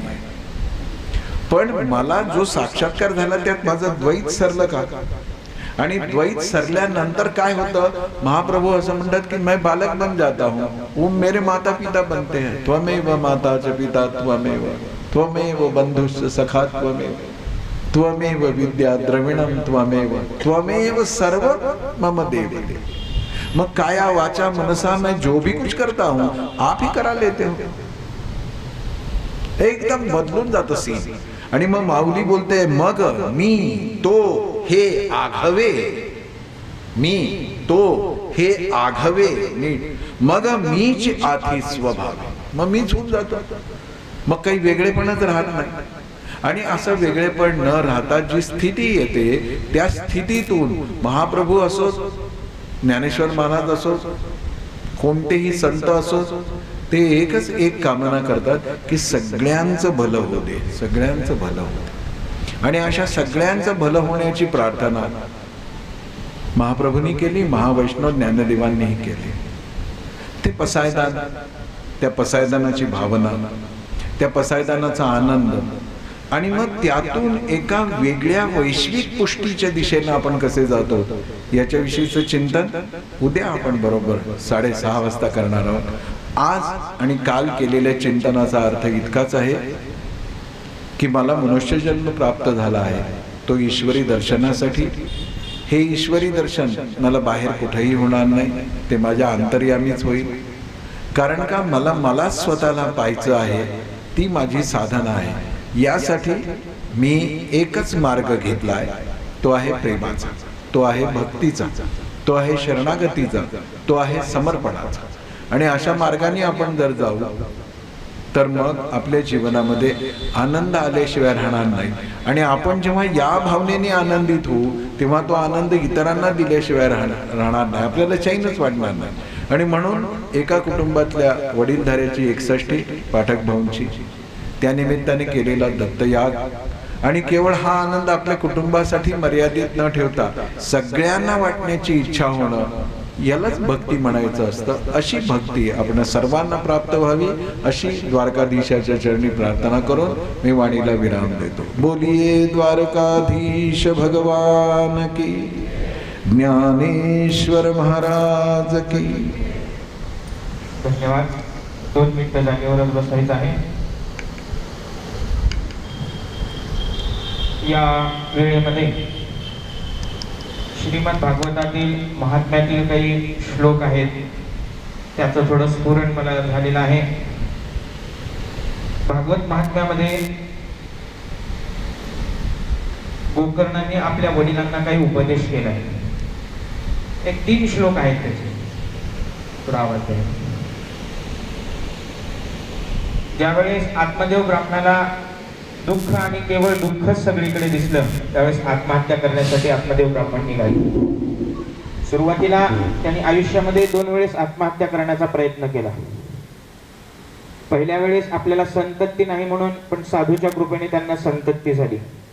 झालेली संतती वाईट निघाली, कुकर्मी निघाली, कुमार्गी निघाली म्हणून आत्महत्या करायला निघाले.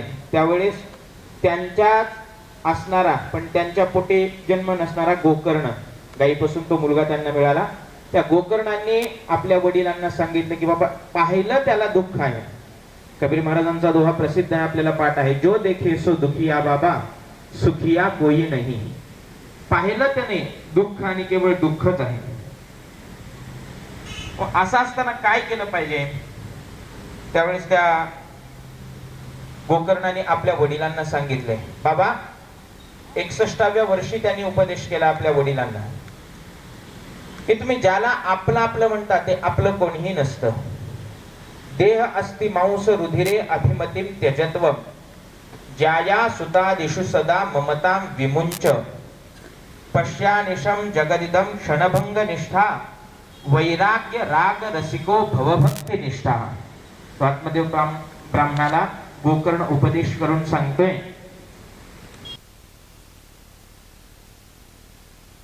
सांगतात सर मी देगलूरकर महाराजांकडे शिकलो, हा विषय निघाला ना, ज्यांची 61 असेल ना त्यांना हे 3 श्लोक लिहून द्यावे आणि उत्तर कालामध्ये आपली चित्तवृत्ती स्थिर ठेवण्यासाठी या 3 श्लोकाचं त्यांनी रोज पठण करावं. या 3 श्लोकाचा अर्थ काय आहे? देह अस्ति मांस रुधिरे अभिमतिम त्यजत्व. हा देह कशाचा आहे? आपला आपला म्हणतो ना, तर हा देह आहे अस्थि मांस रुधिरे. अस्थि म्हणजे हाड, मांस आणि रक्त याचा हा देह आहे. त्यामुळं यांचा देह असल्यामुळे या देहाला आपला आपला आपण म्हणू नये. अभिमतिम म्हणजे माझं माझं आहे, त्यजत्व ते सोडून द्या. मग या जे देह जर आपला नसेल तर ते या देहाच्या अनुषंगाने असलेले जाया सुता दिशु सदा, बायका पोरा आपण आपले आपले म्हणतो, हे सदा आपले आपले म्हणतो. जाया सुता सदा ममता विमुंच, यांच्या बाबतीत असलेली ममता सोडून द्या. आणि काय करा? पश्यानिशम जगदिदम क्षणभंग निष्ठम, आपलं आपलं म्हणणं सोडून द्या. आणि पहा आयुष्य आपलं किती आहे. तुकोबारांनी सांगितले ना, अल्प आयुष्य मानव देह, शतगणिले ते अर्धरात्र जाय, मध्ये बालत्व पीडा रोग क्षय, काय भजनासी उरले ते पाहेगा. काय उरलंय भजनासाठी? अर्ध आयुष्य आपलं झोपेत जातं, अर्ध आयुष्य आपलं कुटुंब निर्वाह करण्यासाठी जातं, मग भजनासाठी किती उरतंय का? भजनासाठी काळ उरत नाही महाराज. म्हणून पश्यानिशम जगदिदम क्षणभंग निष्ठम, हे जग कसं आहे? क्षणभंगूर आहे, हे लक्षात ठेवा. आणि अंतःकरणामध्ये वैराग्य धारण करा आणि वैराग्य धारण करून भक्तिनिष्ठ व्हा आणि भक्ती करा. कोणाची? आपण जो इष्ट देवता मानतो त्या इष्ट देवतेची आपण भक्ती करा. अशी पुढचे अजून 2-3 श्लोक आहे, पण माझ्याकडे वेळ नाही, ते मी मांडू शकलो असतो. वेळेची कमतरता आहे. म्हणजे मला एवढ्यातून आपल्या समोर एवढंच मांडायचं आहे की बाबा 61 म्हणजे काय हे त्या गोकर्णाने आपल्या वडिलांना सांगितलं. त्याच मार्गाला पुष्टी देण्याचं कार्य या मंदिर समितीने केलं. या मंदिर समितीचे व्यवस्थापक पाठक काका यांनी केलं आणि त्यामुळेच आपल्याला एवढं ज्येष्ठ व्यक्तिमत्व, श्रेष्ठ व्यक्तिमत्व आपल्या समोर आहे. त्यांचे काहीतरी 4 शब्द आपल्या समोर आपल्याला ऐकायला मिळाले. खरंच आपण भाग्यवान आहोत. काय आहे? शास्त्रामध्ये 2, मी थोडा वेळ घेतोच आपला आज, 2 गोष्टी सांगितलेल्या आहेत. विद्या सर्वांकडेच असते हो, विद्या नाही असा पुरुषच नाही, पण असणारी विद्या जगत कल्याणासाठी जे वापरतात ते घळसाशी सरांसारखे असतात, आणि असणारी विद्या जगताचं अकल्याण करणारे जे असतात त्यांचं नाव सांगायला मी या ठिकाणी उभा नाही. म्हणजे विद्या तर असतेच, पण विद्येमुळे अनेकाचं कल्याण करावं ही मानसिकता मनामध्ये असते. आणि काय बघा ना, ताकद आपल्यामध्ये सुद्धा आहे आणि ताकद पहिलवानामध्ये सुद्धा आहे.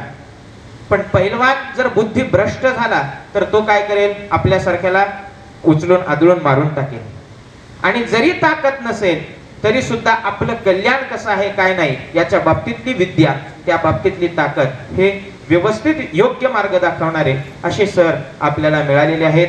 त्यांनी आजच्या व्याख्यानाचे सगळे सुंदर मार्गदर्शन आपल्याला केलेलं आहे.